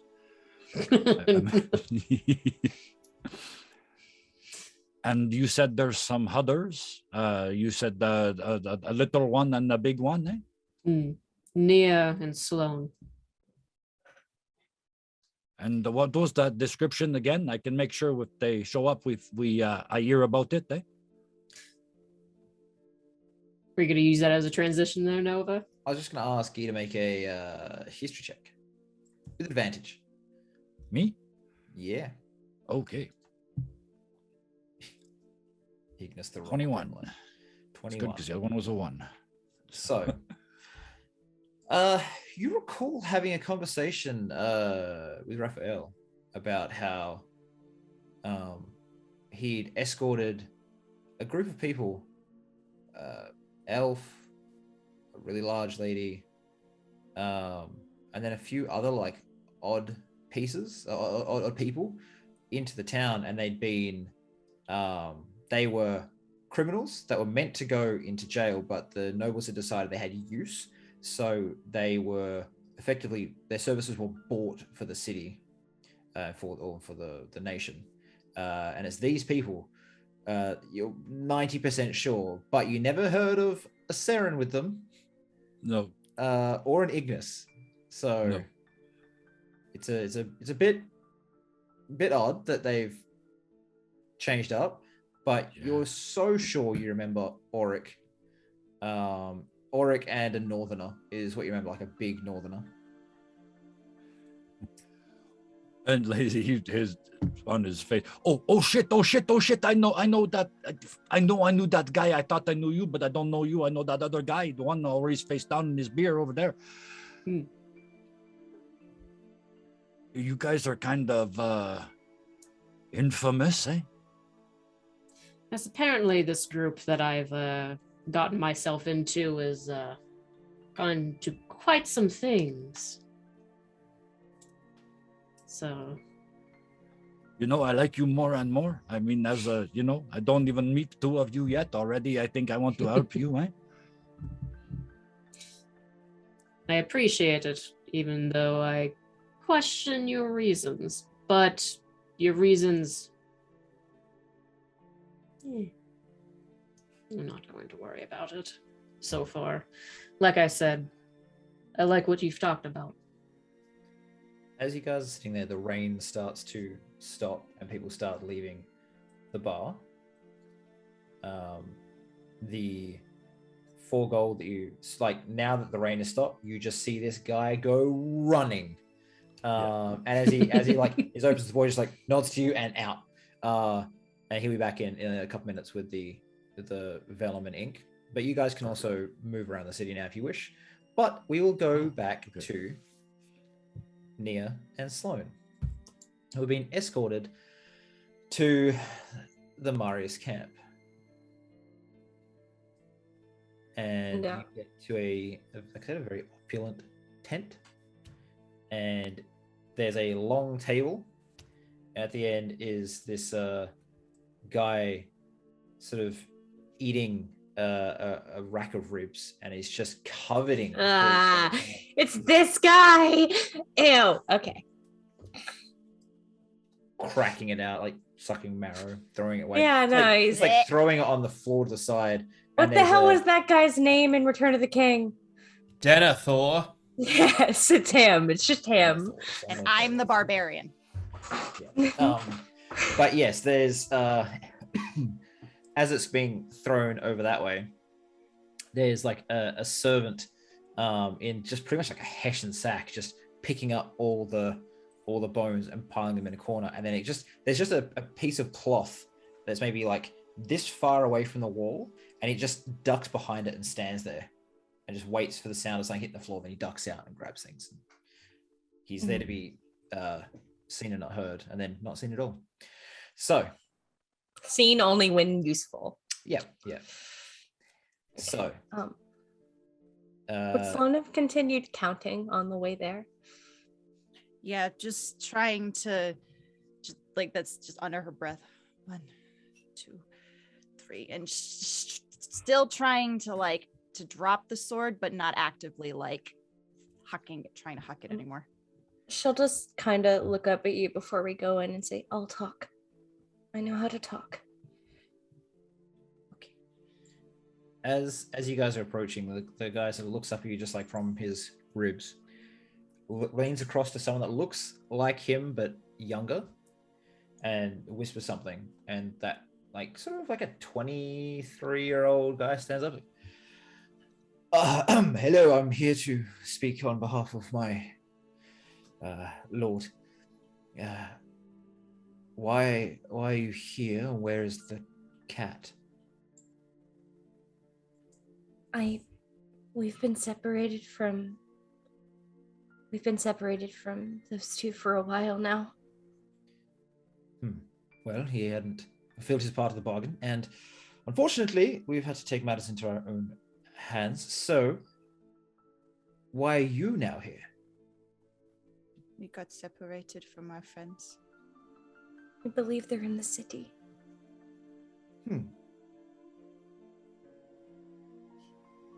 What bargain did Leaf have with you? If you don't know, it's none of your concern, right? And looks down to the Lord, who just nods. So, you want in, I imagine, to find your friends, and They're we probably already in the custody of your guards. We have no guards inside the city. We are here protecting the city after the Umberhata fell. The wardens in the west are gone, and the Emperor must be kept safe. So we're here making sure that happens. Our ships are guarding the harbor, making sure there's no spies getting out, and we watch everyone going in here. What is your intention once entering the city? Find our friends and leave. How will you be leaving? I assume the way we came in. Do you mean teleportation? No, through the gate. You want to... We are not allowing people to leave the city, unfortunately, only enter.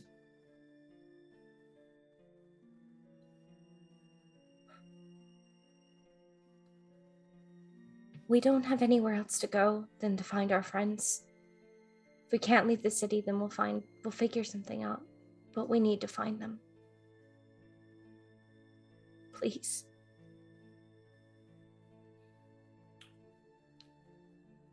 We would have you do something for us if you enter. Would that be... There is always a catch. It Just sort of depends. grins. It depends on what you need done. As you can see, my friend and I are not in a very good condition right now. We barely escaped Montecooler. Sure. What exactly happened to Montecooler? I've heard the city fell or was falling. Henri came past before riding off. It's a plague. He sort of steps back from you. We're clean. I'll take your word for it. One of our friends was the one making sure that we didn't get infected. They're inside the city right now. I'm sure you'll hear talk of him. He's a man of fire.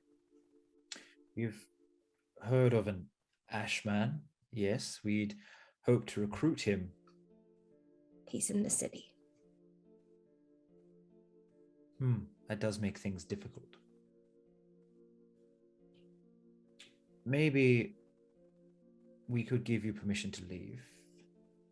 Looks down to the man again, who just nods. All right.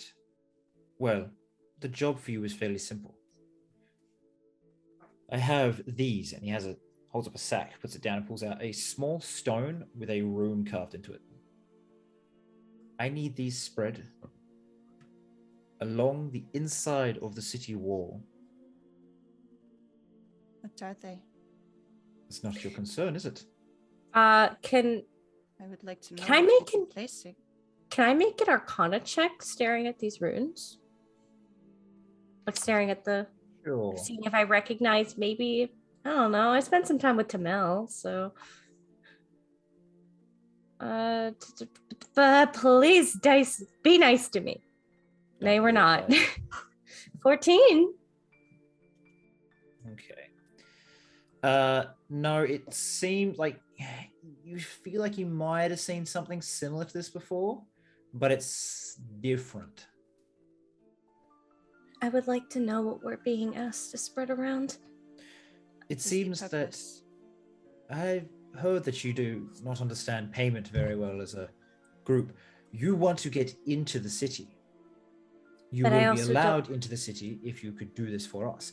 I also have provided a way for you to get out of the city, and he has a small charm. Show this to any one of the guards or captains on the boats. You'll be allowed to pass. Please, we're just. I'm sorry. We're just tired. don't- We just don't understand. We don't understand what's happening right now. We'll spread these things. Sure. I just want to make sure I'm not doing You anything will? that's going to hurt the city. The city, no. I don't want to put them there if I She don't she know like what they are. kind of like grabs your hand, Sloan, and gives it a squeeze.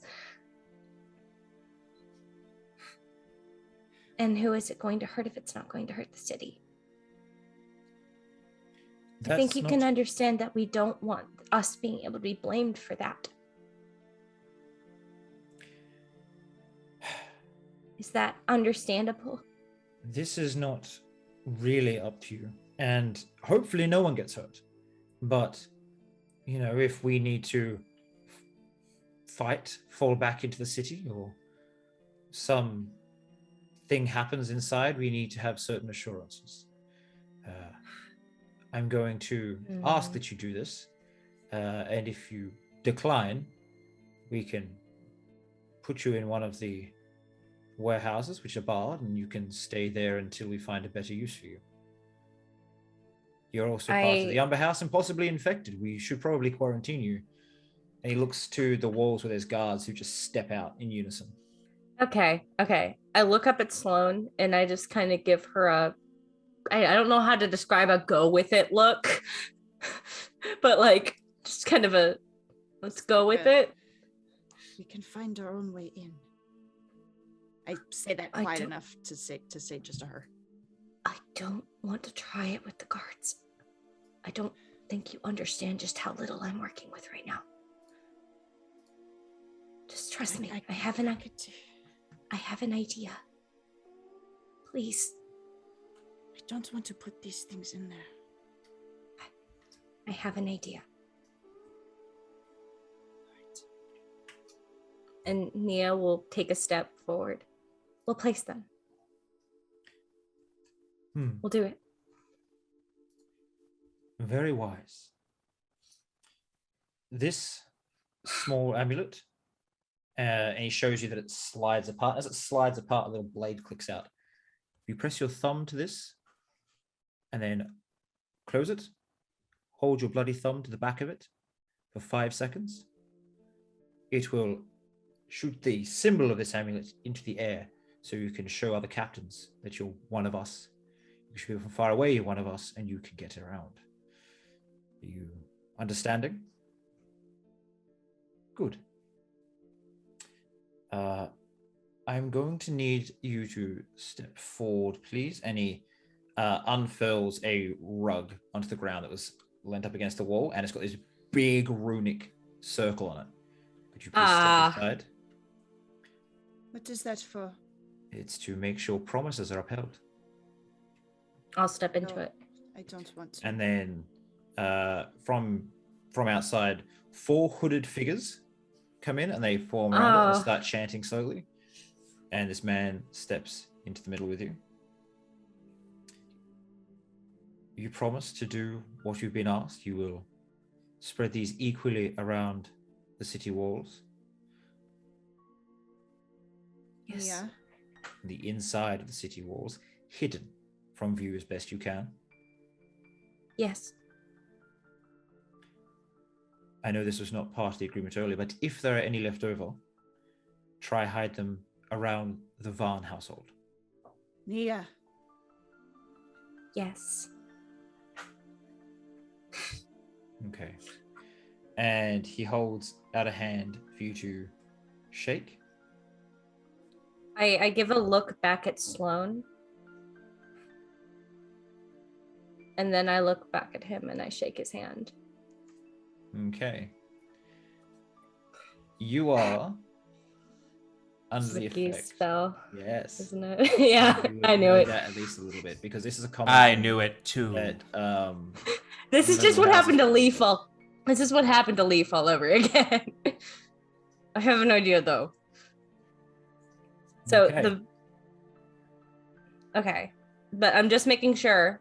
Spread them evenly around the house, hide them, and if there are extras around the Vaughn household, those are the three, right? Those are the three conditions Yes, that he's told you. Yeah. that he has told me or that exist.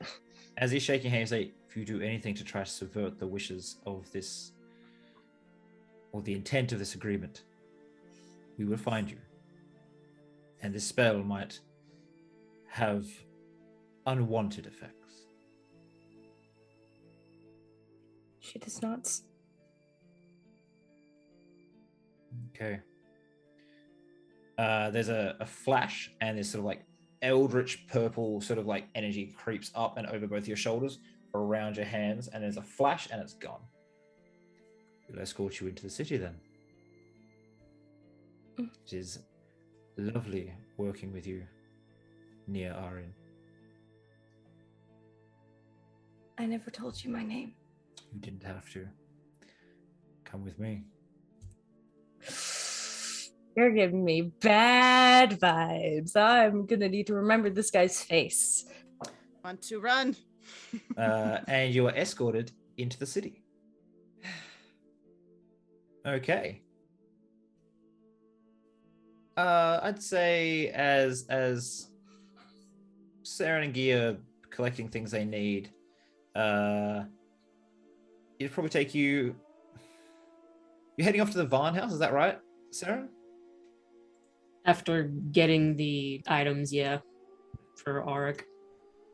Well, there's a man doing that right now, running off. Oh, right, I forgot that part. Top speed. I keep my promises to be friends. Anyway, I get him double what he needs. But yes, to the Vaughn house. Okay.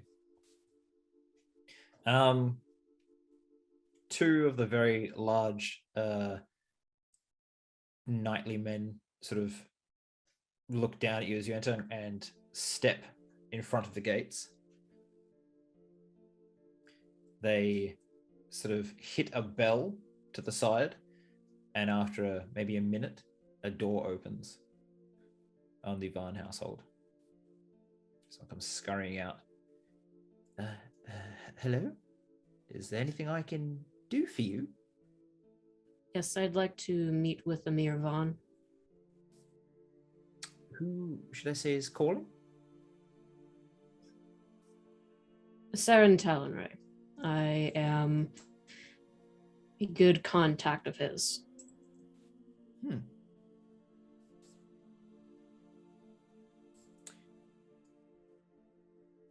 Can you make a stealth check for me? You're a rogue, so this would be good, but you know. Where am I going? Okay. Just to see how well hidden you are Yeah. at the moment. Jesus Christ. Very hidden. That's pretty Fucking solid. rogue. Just gonna do that and that. Oh no, that's bad for you. So as you sort of like do that, it's just your eyes. It's like, do I know you? No, I have very common features. I don't believe so.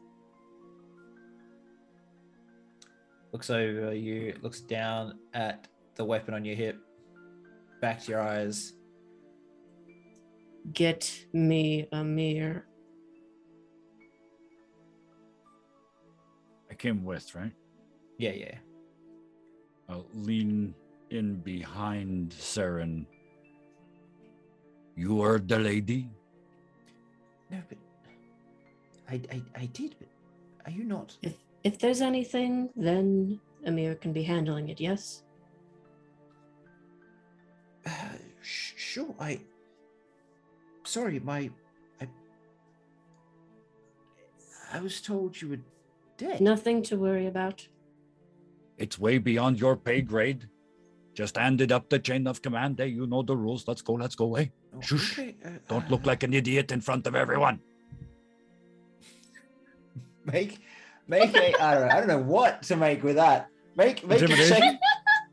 Make a choice. Humiliation. A performance check. I don't know, something you want. Performance? Yeah, with I'll that. give you that. Fucking 20. A 30. What's with all these greens I'm seeing on my thing? Well, that was unfortunately I didn't have advantage. Yeah. So So It's only he a sort of looks up at the guards and looks at someone standing in the window. He's like, okay, and runs off. He's only gone for like 2 minutes. Comes back. I'm sorry. He's not here right now. But your father is. Where did Amir go? I'm sorry, what? Scusi.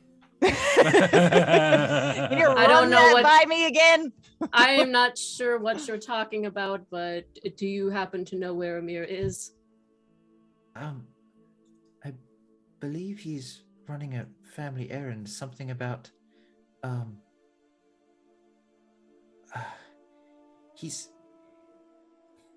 the family's been having some troubles lately, and he's been dealing with it. Of course he is. I can't. Sorry, I can't talk family business in front of a Dusang. Understood. Well, the Marius have been inside the walls, causing problems, as you well know, Lieutenant.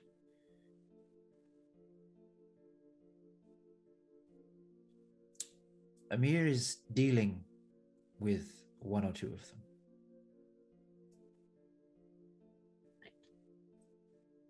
Can you point me in a direction?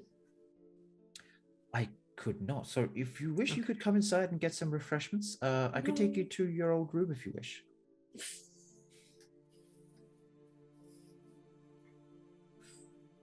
You know, I just heard here the bar, she closes pretty soon. I'm going to just go over here for a minute and leave all this with you, eh? And I start walking away. Like, this is none of my business anymore. There's one that's actually run by one of like the like exiled from the house Vans, called the Holy Cup, and he set it up like across the street from them, and it's just like it's meant to like holy scripture, but it's all like lewd, and like it gets a lot of people coming in, mostly that want to rub the nose in the Vans faces for being sort of hypocrites with the fact that they're like, we're holy and we'll heal you, but you gotta pay. So yeah. So yeah, I go over there. Anybody want to gamble for drinks? Really loud, so anybody And can just hear me behind you. as you yell that across the thing, everyone says, "Yay!" That's it. Yeah. Yep. Fuck it. Sarah was just like, okay, Edge, let me takes down like the rabbit. He's like, okay, do you know how long he's going to be gone at least? I don't want to go inside right now. I don't want to see my parents. Well, the thing is, he's probably going to be fixing the spies, and then I believe he's got a meeting with a servant of the five heads.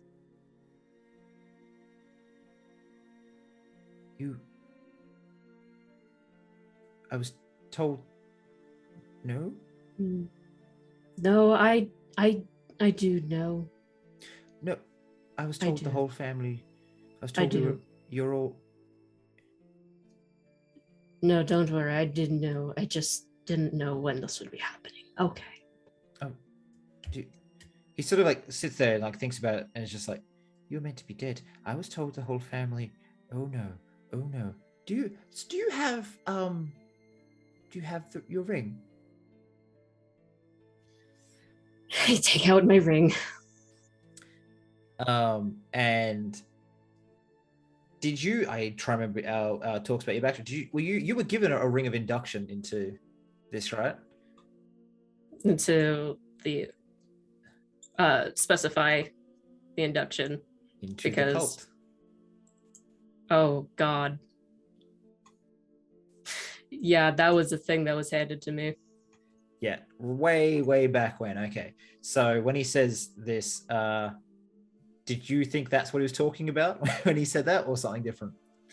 I was thinking it's like either he's talking about the cult or he's talking about like the five, because I immediately go to thinking about the five, but no, I know about that other thing, but it's just like, okay. So you pull out your cult ring. He's like, oh good, I thought I made a mistake, and the last one that did that didn't end well. Sorry, I just didn't think I'd be seeing you again. My mother was your caretaker and your brothers as well.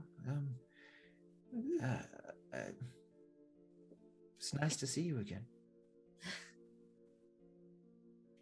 Glad that it's nice. Do right. you want me to tell your father that you're back? We can prepare some food and drinks? No. No. I'm not quite ready for that yet. I'm still working on some things. So after that, I will come back and have that announced. Thank you, though. Okay. There's a lot of things in the works, and I'm sure having another family member back would be really good for smoothing things along, making it all run. So I will have to tell your father about you soon, of course. Yes. I can wait a day. I owe you that much. Just a little, maybe a little bit more. It'll be, don't worry about it. Can I please persuade him to just wait until I do it, because I'll be doing it. I'll totally be doing it soon. No, I'm not. This guy, because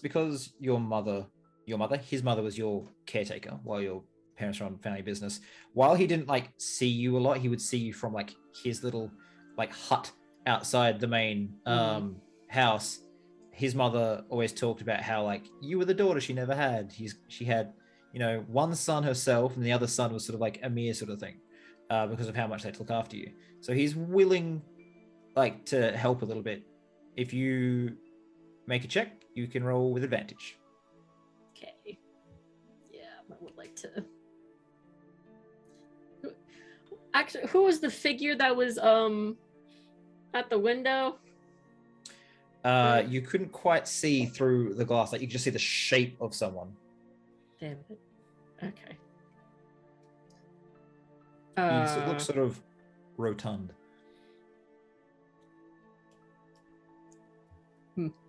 Okay. Yeah, I'll just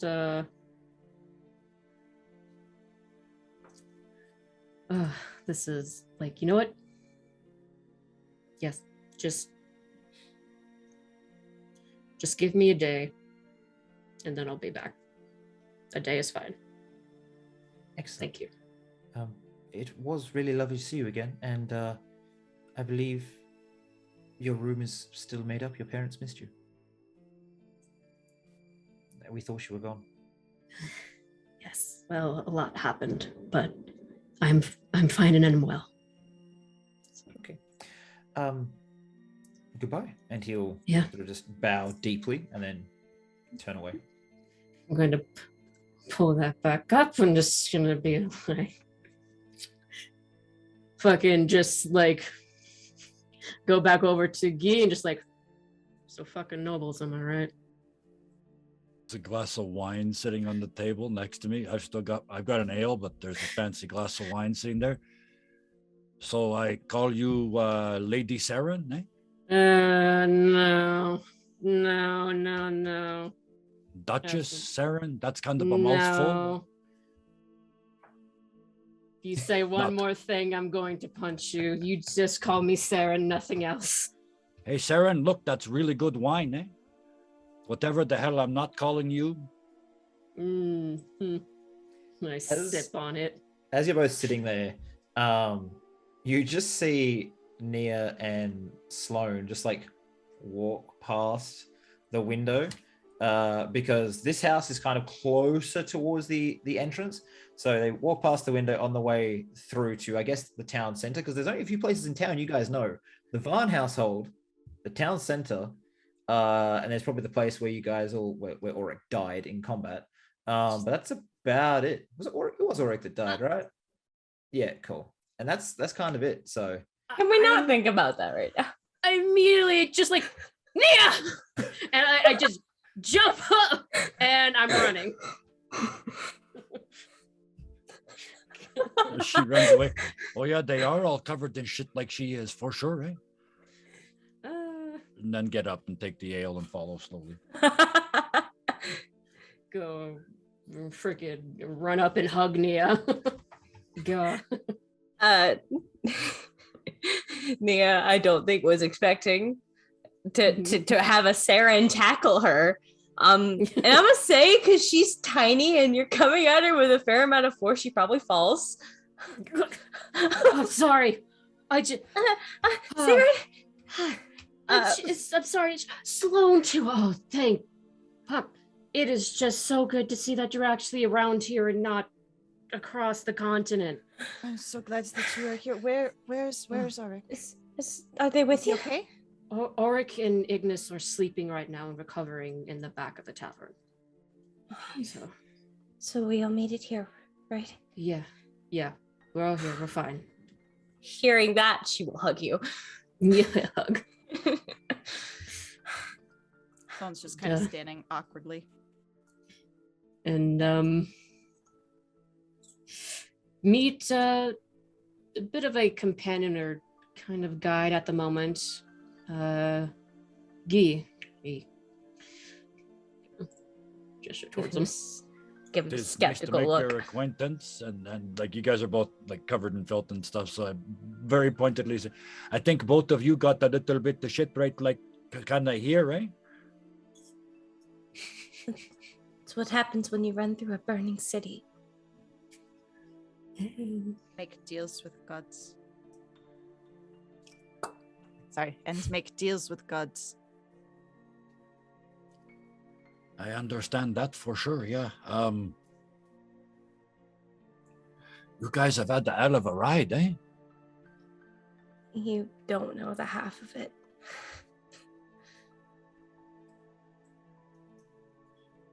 So I know what you want. Oh, go ahead then. I was just gonna say, as you're sort of sitting there, because you were served just by one of the wait staff, new guy. You've been here before. You like to spit on the Varn from within their line of sight. Oh yeah. You have like a regular seat outside, which they've slowly turned into like a booth. Which whenever you're here, the patrons just get up and go inside, and you sit there staring out at the Varn, sipping things, and just like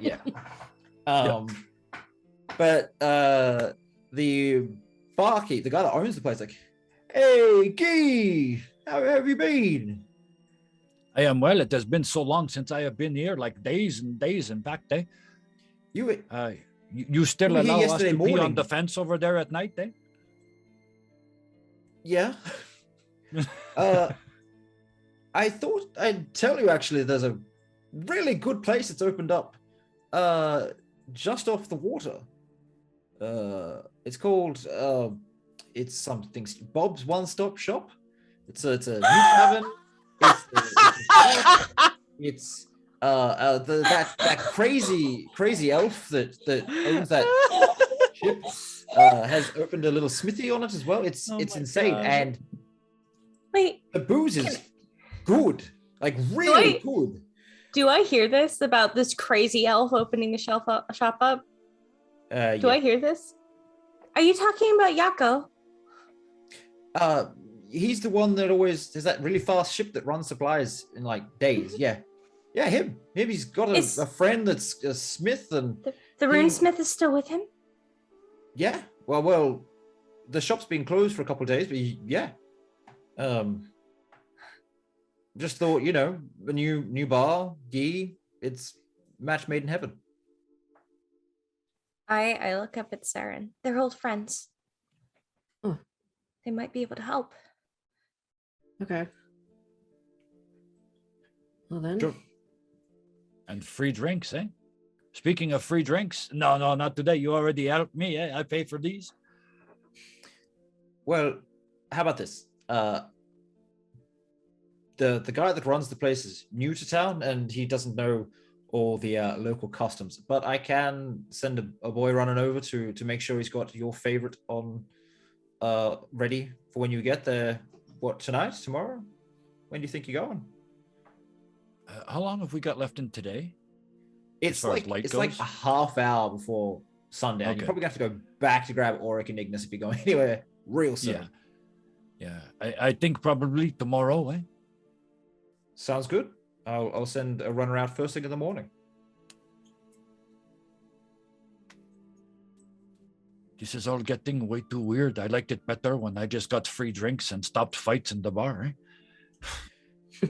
Well, if you stick around much longer, there'll be bar fights. As night's falling and people are already very drunk. Where is That's why I like it Sloane? here. Where's Sloan? Yeah, where's Sloane in all this? Kind of just standing awkwardly to the side, just like kind of waiting for the next thing. Nia's gonna kind of break away and approach you. Can we talk tonight? Yes, I would like that. Okay.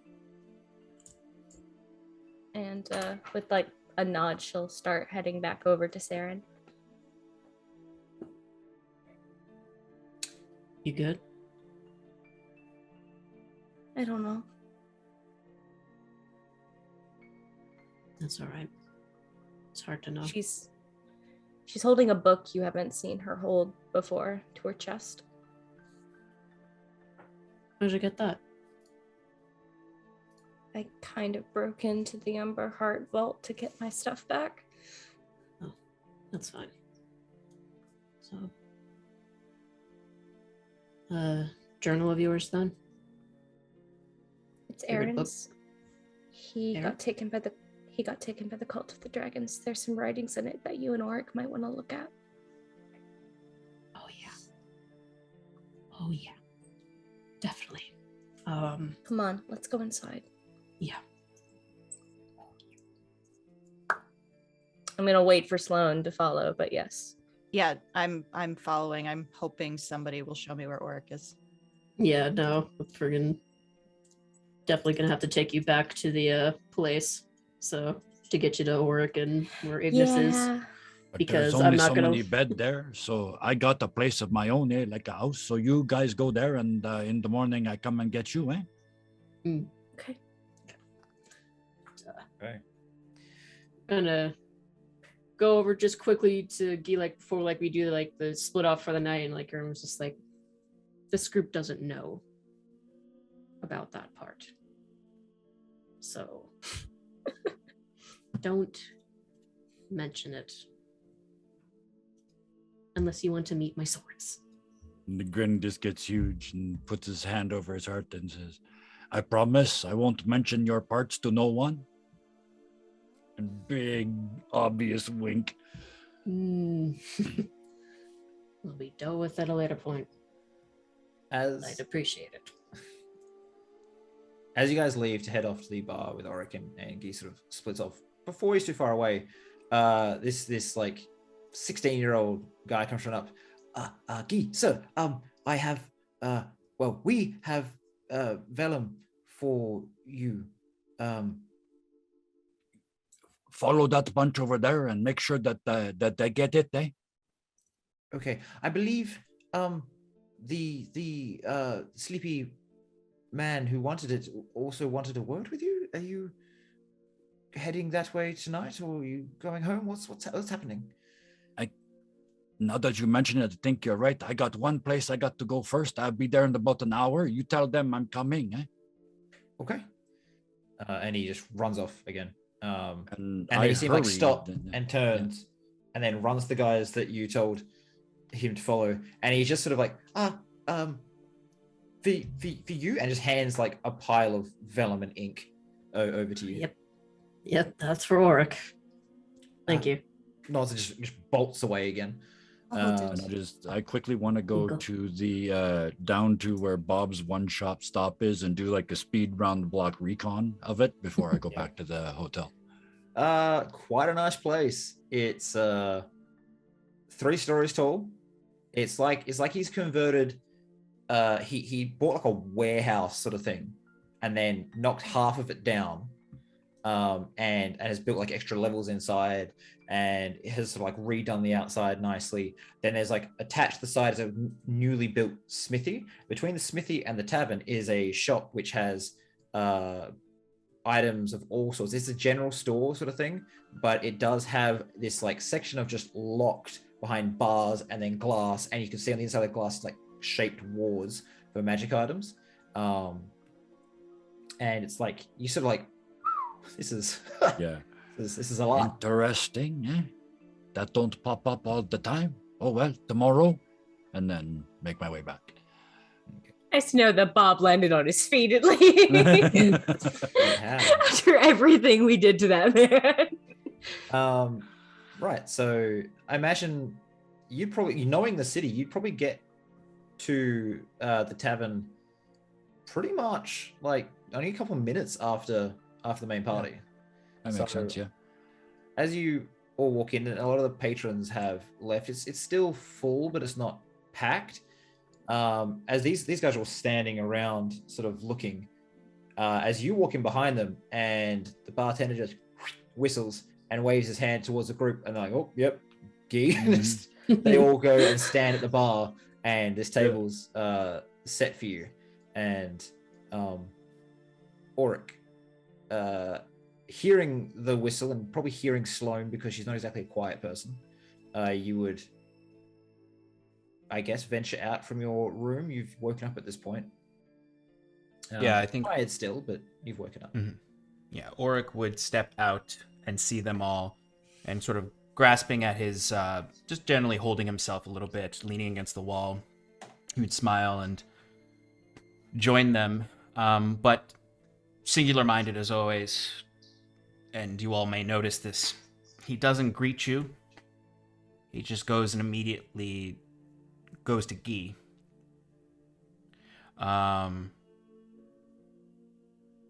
And looking for the vellum and the notebook, he would look to Guy. The book vellum I asked for. I have it. Here you go. It's good to see you too. Oh, you're here. Yes, I'm here. It's good. I was afraid you were drowning in the middle of the sea. Well, I'm not. We will have time to catch up in a moment.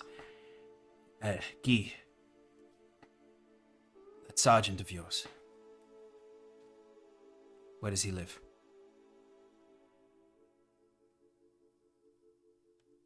He lives like all the soldiers in probably the safest place you could be, eh? His family. You ever been in the military? Can't say I have. You know at least how they stick together, eh? And help each other like one big family, eh? If it's a good one. Eh? Much to their own demise, usually, but yes. Agreed, eh? It gets them killed all the time, but it also makes them really good at being parent, eh? And caregiver. Don't know much about that. Mon ami, my friend, you can hardly stand up right now, eh? Where is he, and where are the children he took? They are in the barracks, in the married persons section, eh? Good. Tomorrow, mon ami. No. And I'll grab the small book from Sloane, leave the rest of the vellum, and I will retreat back to the office where I'll begin inscribing some things into the book. I'm going with him. I hope it's okay that I put them in the married barracks. Well, it may not. Sloan, you would find Auric immediately, like, as quickly as he can, as injured as he is. Almost like he has no concept of how much, like, he's rushing. Auric never rushes, he's rushing. Yeah. As he immediately splays the book open, page 1, straightens the quill with his tongue and starts to immediately start scribing into it. What are you doing? He's not, at first at least, he's not listening to Put you. my He's just hand on furiously top of reading. your hand. What are you doing? You look terrible. So do you. What are you doing? You need to rest. I haven't seen you like this in a very long time. You need to rest.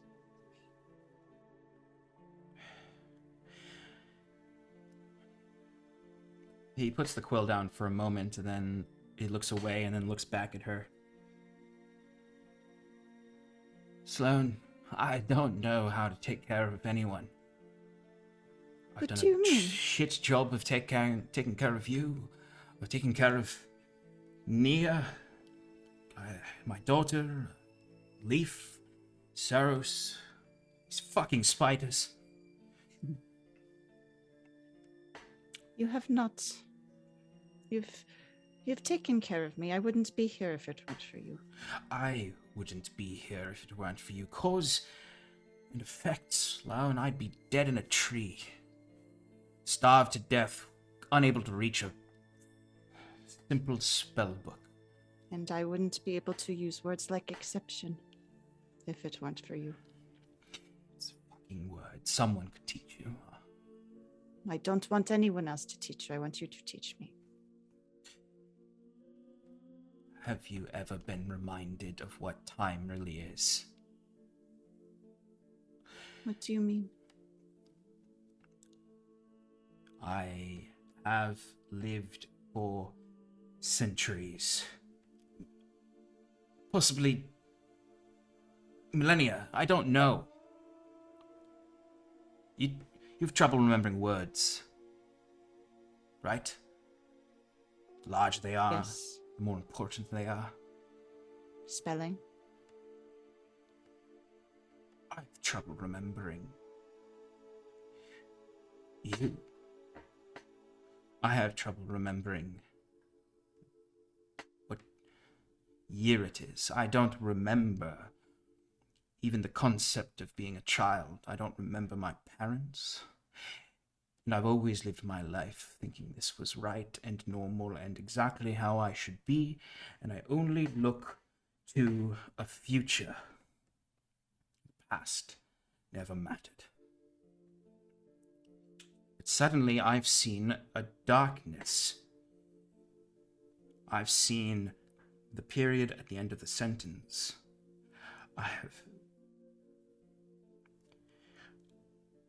I am not undying. And that makes you think about time. And I couldn't help you sometimes. I couldn't help Nia. I couldn't help my daughter. I'm trying to. If there's anything I will do, I will help this damn child tonight. Mark, you can't help everyone all the time. Just give me this one night, Sloan. Help me. As you do every day. You blessed creature.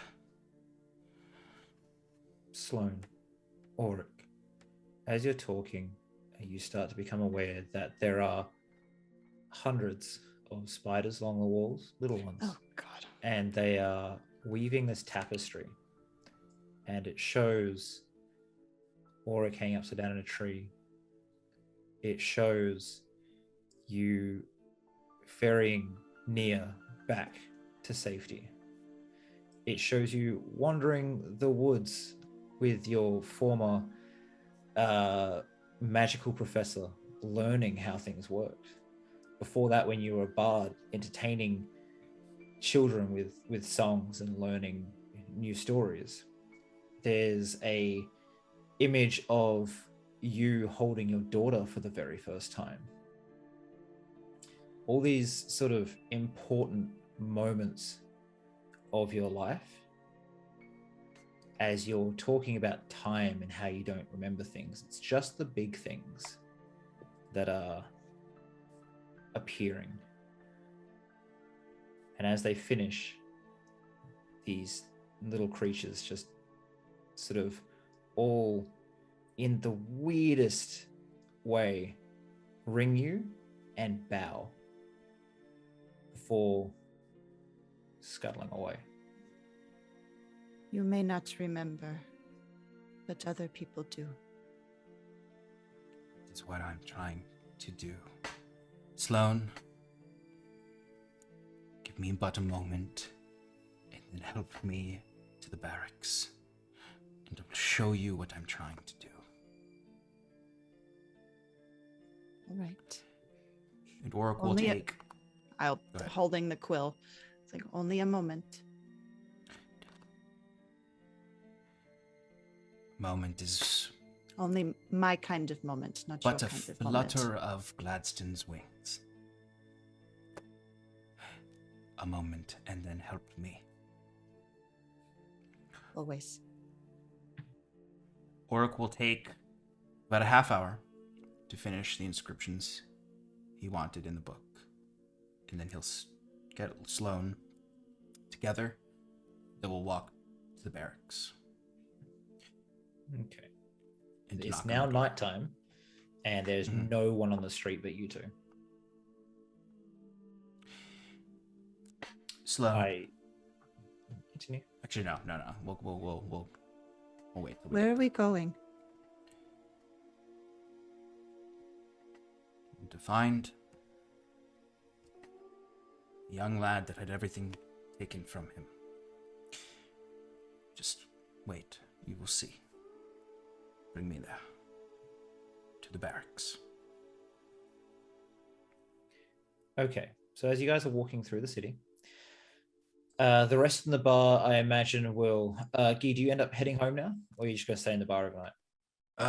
I tell the people that are still in the bar that I'm going home now. I step outside. I turn towards home. I turn towards the barracks.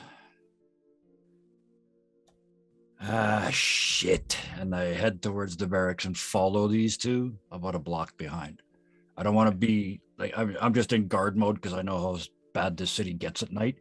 I don't want to interfere. I'm just in like guardian angel mode. Okay.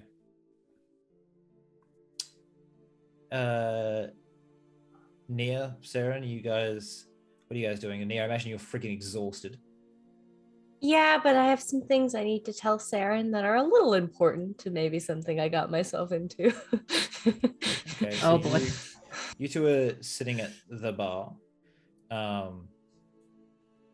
What do you have to say? Saren, is there a way I could talk to you in the back? Sure. Because I of don't want course. anyone hearing this shit. And so I guess we get up and we go back to the room. If there's a door I can close, I close it. Me and Sloane had to make a deal to get in. And it's not particularly one I want to do. I have an idea, but I need to see my friend at Yako's ship. Someone was there, and I owe him quite a few apologies. I was rather mean to him last time I saw him. But I think he might be the only person who can help. Okay. What was this deal that you made? Are you able to tell me, or is that part of the deal that you can't? The terms of the deal is I have to do it, and I can't willingly try to subvert it. Who did you make this deal with? Okay, no, but how do I pronounce the name of the house that I Marius. met with? Marius. The head of House Marius, or I think probably his son. Fucking Marius.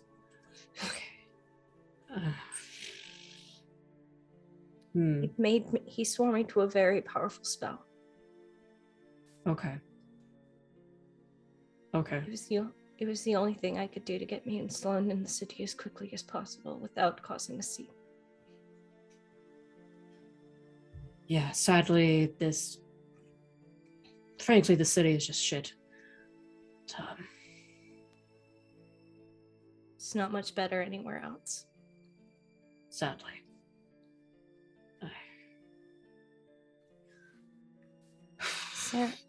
Saren, I'm sorry. I lied to you before. About who I am, why I'm here, who I was with. You did. And I'm sorry.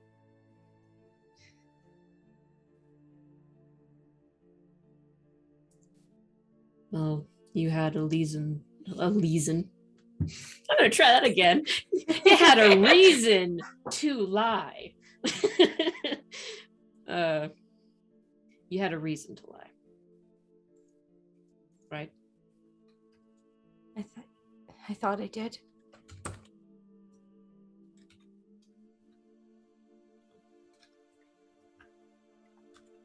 I have reasons to lie too.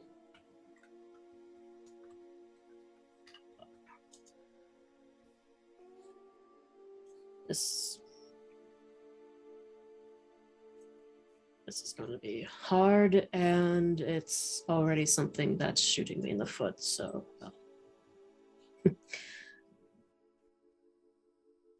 usually I would be mad about this, but the thing is that I've lied about who I am too. She tilts her head a bit. You don't have to tell me if you don't want to. It's a difficult thing.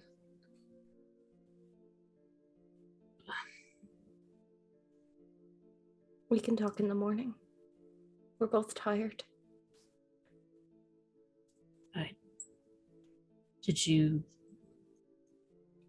Do you want to sleep now, or did you want to, because the rest of your team just left when they shouldn't have. But I do think that they are capable people to may be able to make it there and back, but I'm exhausted and I don't think I'd be much help to them.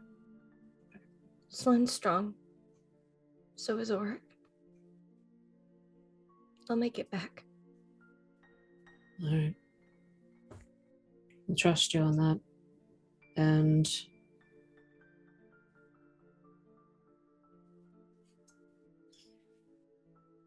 yes, let's definitely talk more in the morning, because I would like to hear your truths, and I can share a bit of mine with you too. She just nods, and goes to sleep. She just hasn't let go of that book once. Yeah, I'm going to stay up until the rest of this fuckers come back. So, I'm going to be watching over Dia and Ignis being passed out while looking out the window after them. Okay. Well, there's no windows to the room you're in. You'd have to go back out to the main bar. Have a few drinks, watch out, that sort of thing. Over the course of the next hour, patients start falling asleep. They drink pretty heavily here just to like get through the night at this point. And after about another half hour later, so an hour and a half from when you first said goodnight to Nia who fell asleep, everything just goes deathly silent.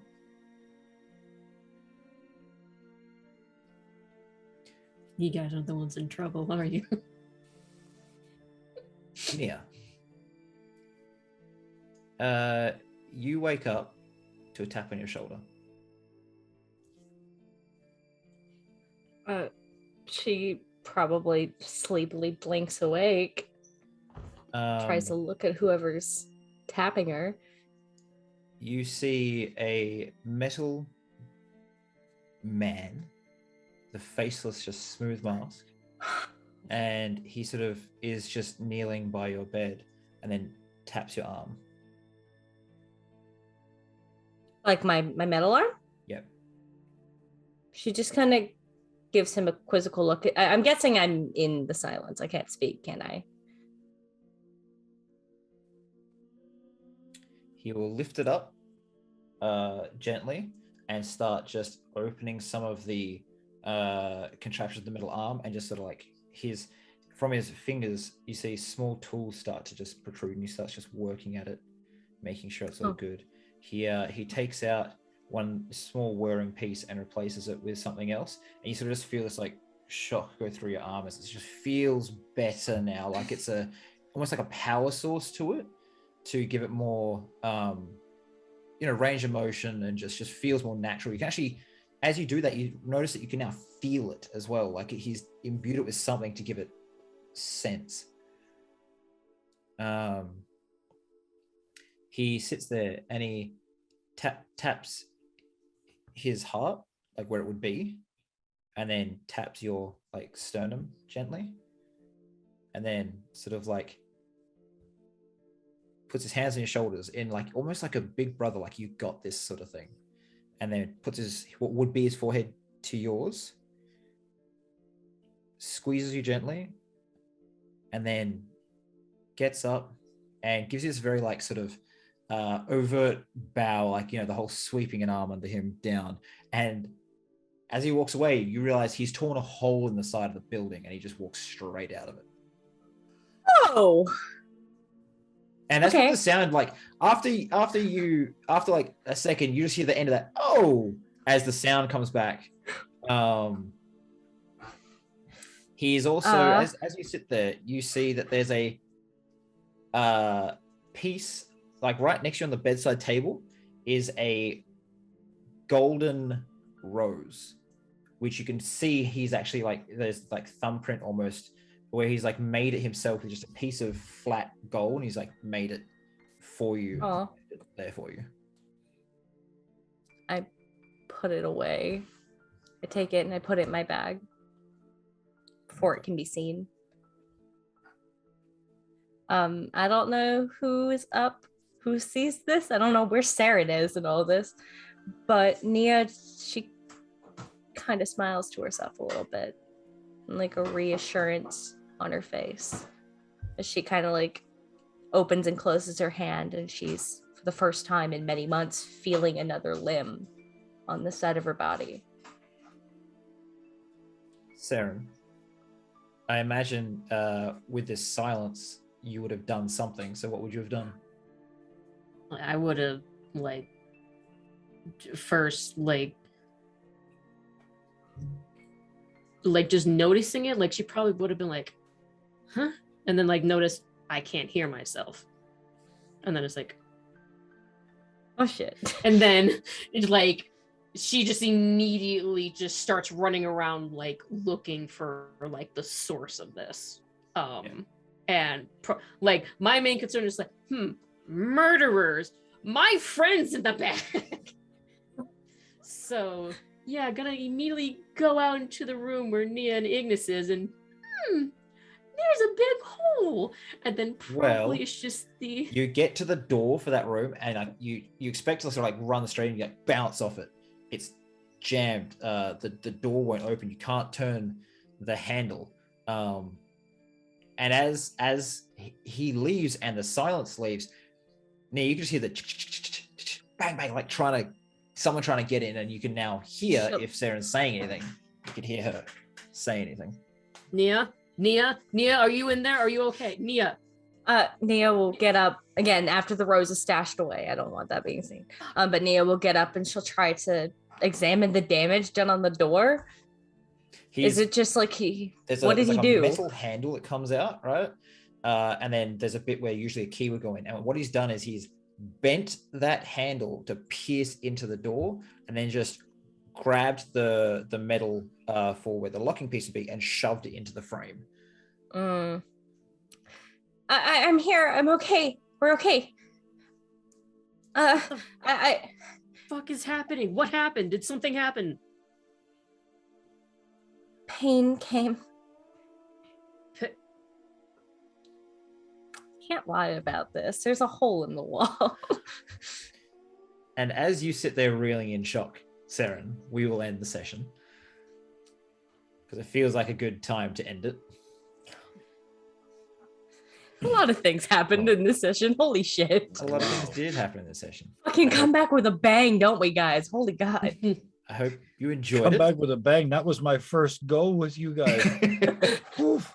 They fucking Oh, that was amazing. Thank you. fucking me and Shannon come back. We bring feels. Always bring the feels. I hope you all enjoyed it. We're running a little over time, so I'll make this a Sorry very about that, guys. short thing. And I expect tomorrow, well, not tomorrow, but tomorrow morning for you guys, next session for us, it'll be a case of a lot of talking and discussing and checking out barracks. So it should be interesting. Can I get just a very quick favorite moment from everyone? We'll start with you, Shelby. That entire scene with me and Sloan talking, like finally letting loose our feelings. I That was so loved that good. so much, and I can't wait to go back and rewatch it. Okay. Sean. I mean that's the scene that I was gonna say. I mean, I'm gonna say, like, I don't know. I'm still gonna say it because that whole scene is great. Particularly, I'm gonna say not just like I don't know. There's just I'll say you both navigated it really well. You made the right choices, I think, and the roles thankfully were in your favor for what I think is the good story points there. It just worked out, and it's one of those beautiful things that is rare when it's completely improvised for the most part, where the roles are in favor of what I think was the best outcome story-wise, and with your brilliant back and forth. It was efficient too. It was just everything was tight and good, and I think it was a really good peak for the relationship there, and a good transition into a less hostile party. Fair enough. Sure. We'll go to the next person, but don't choose the same scene, Kelsey. I wasn't going to. I was going to be selfish and say that I really liked everyone's reactions to when they found out the secret Yeah. about Sarah. Oh shit! I should have said that. Betrayal. I was so betrayal. Betrayal. Nia trusts you so much, Sarah. Don't know. Okay, no one else knows but Guy. I know. Yep. So it's still really good. Everyone comes Okay. off of mute to be like, "Excuse me." I'm like, All right, we'll go next to Shannon. I loved Oryx's moment of vulnerability. That was absolutely amazing. Very, very well done. Like, I just loved listening. You know, it was finally like he was telling somebody what was on his mind, and he's never done that before. That was excellent. Well done. Okay, and lastly, Guy. Kevin. My favorite scene was actually not a scene. It was a couple of times tonight, Sean's face as other scenes were playing out. Like as Nia made the deal, and as Sloan, like admitted that she missed him, and all these other things. Just watching your face, there was a huge period of time where you didn't really say anything, but you were still so at the table and present. Just watching your face react was a joy. I liked just getting to know Geeks. He hadn't played with us yet, so I gave you a lot of time just to sort of like see how things would go. I let you talk to Sarah for a long time. You got to just be around so everyone could get to know this character, and I am really enjoying it so far. He is very- great. yeah, He's a yeah, comic very- relief that we really need. This is the Like, third version of desperately. him, so he's easy to play. I mean, I've been in this skin for over 2 years, so it is. Thank you all for the chance to play him again. You know, you get those Of iconic course. characters, so Yeah. Mhm. thank you all, and thank you particularly to Nova. What a story! The scenes were amazing, but they can only happen in a world that's 3-dimensional and full. And I mean, you know where every friggin' bar is. You know where the streets go. It makes it so immersive. That was a joy to play in your world as well. So thank you. Yes, Nova, except that you're a fantastic DM, and I know this is killing you on the inside to be given all this praise live. I'll have to make a map of this city at some point so you can actually see what I kind of keep in my head. But yeah, right. What else we got? Okay, sorry, I had to like mentally think everything out. We will pretty much, just because of the time, if everyone can just quickly tell us who they are, where they're from in like one sentence, we'll have to do our goodbye. So, gonna go in reverse order. Kevin, where are you from? Dirty 20 Gaming, Friday to Sunday, Twitch. See you there. Excellent. Mwah. Shannon, who are you? Hi, I'm Shannon. I'm from Paradise Productions, and I've been Sloan this evening. And come check us out on Monday nights. Yeah. Okay, next, Kelsey. That's me. Also Roguzu. Bye. Wow, that was real short. Good job. I took some good time there. Sean. Hello, everybody. I'm going to talk real slow right now and take up way too much time. No, I'm just kidding. I'm Sean. I'm from Paradise RPG. I DM over there. We have Not fun. RPG. It's not no. Paradise Productions. There you go. The last one, you. Shelby. Hi. Hi, Shelby. Whistle while you work. Necro hunt every Wednesdays. Into the Farwood on Sunday. There you go. Excellent. Hi, I'm Nova. I run Roll for Damage. Josh helps. He's my tech. He's here. He'll say hello in a second. We have games on Monday, Wednesday, and now. Join in. The Monday, Wednesday one are Australian time, so it's 8 p.m. Australian time, 8 a.m. Eastern time, US. I hope you enjoyed this. Thank you to Hero Forge for being our sponsors for the season. You're amazing. Your products are cool. I really like them. Go check them out. There's links around the place, usually in the chat and in the panels below. Thank you to Sirenscape for allowing us to have music that's not hard to organize. It's really, really good. Big thumbs up.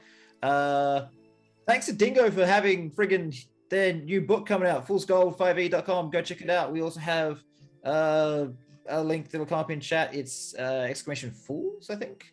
There, Josh. So yeah, check that out. It's really, really cool. I'll figure it out in a second. It's really, really cool. They have a 12-inch tall Tarrasque model, which is the thing I'm super looking forward to. I will definitely use it against a party. Better not be ours, damn it.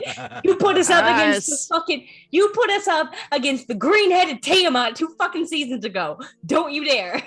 We all gotta die someday. Yeah. I just don't want it to be that day. Okay. And I think we'll raid split the party, but for, I don't do this very often, but, Josh, you're running your own channel now. So do you want to just quickly say hi and where you're from, our tech man? You think, yep.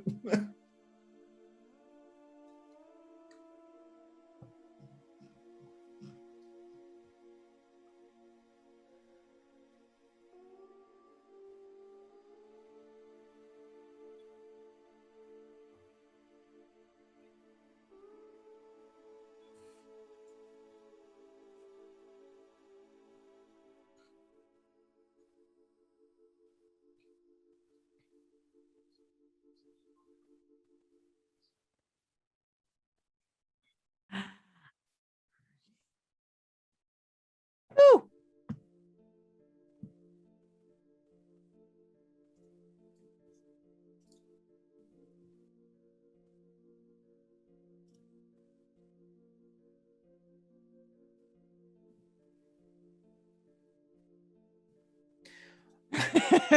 Good job, Josh. That was nice and sweet for so much you had to get through. I'm going to run a 30-second ad. It really helps if you stick around and watch it. Supports the channel, helps us do what we do. And then we're going to go raid Split the Party. So we will see you all next time, guys. Wave bye-bye. Bye, guys. And then I hit the one.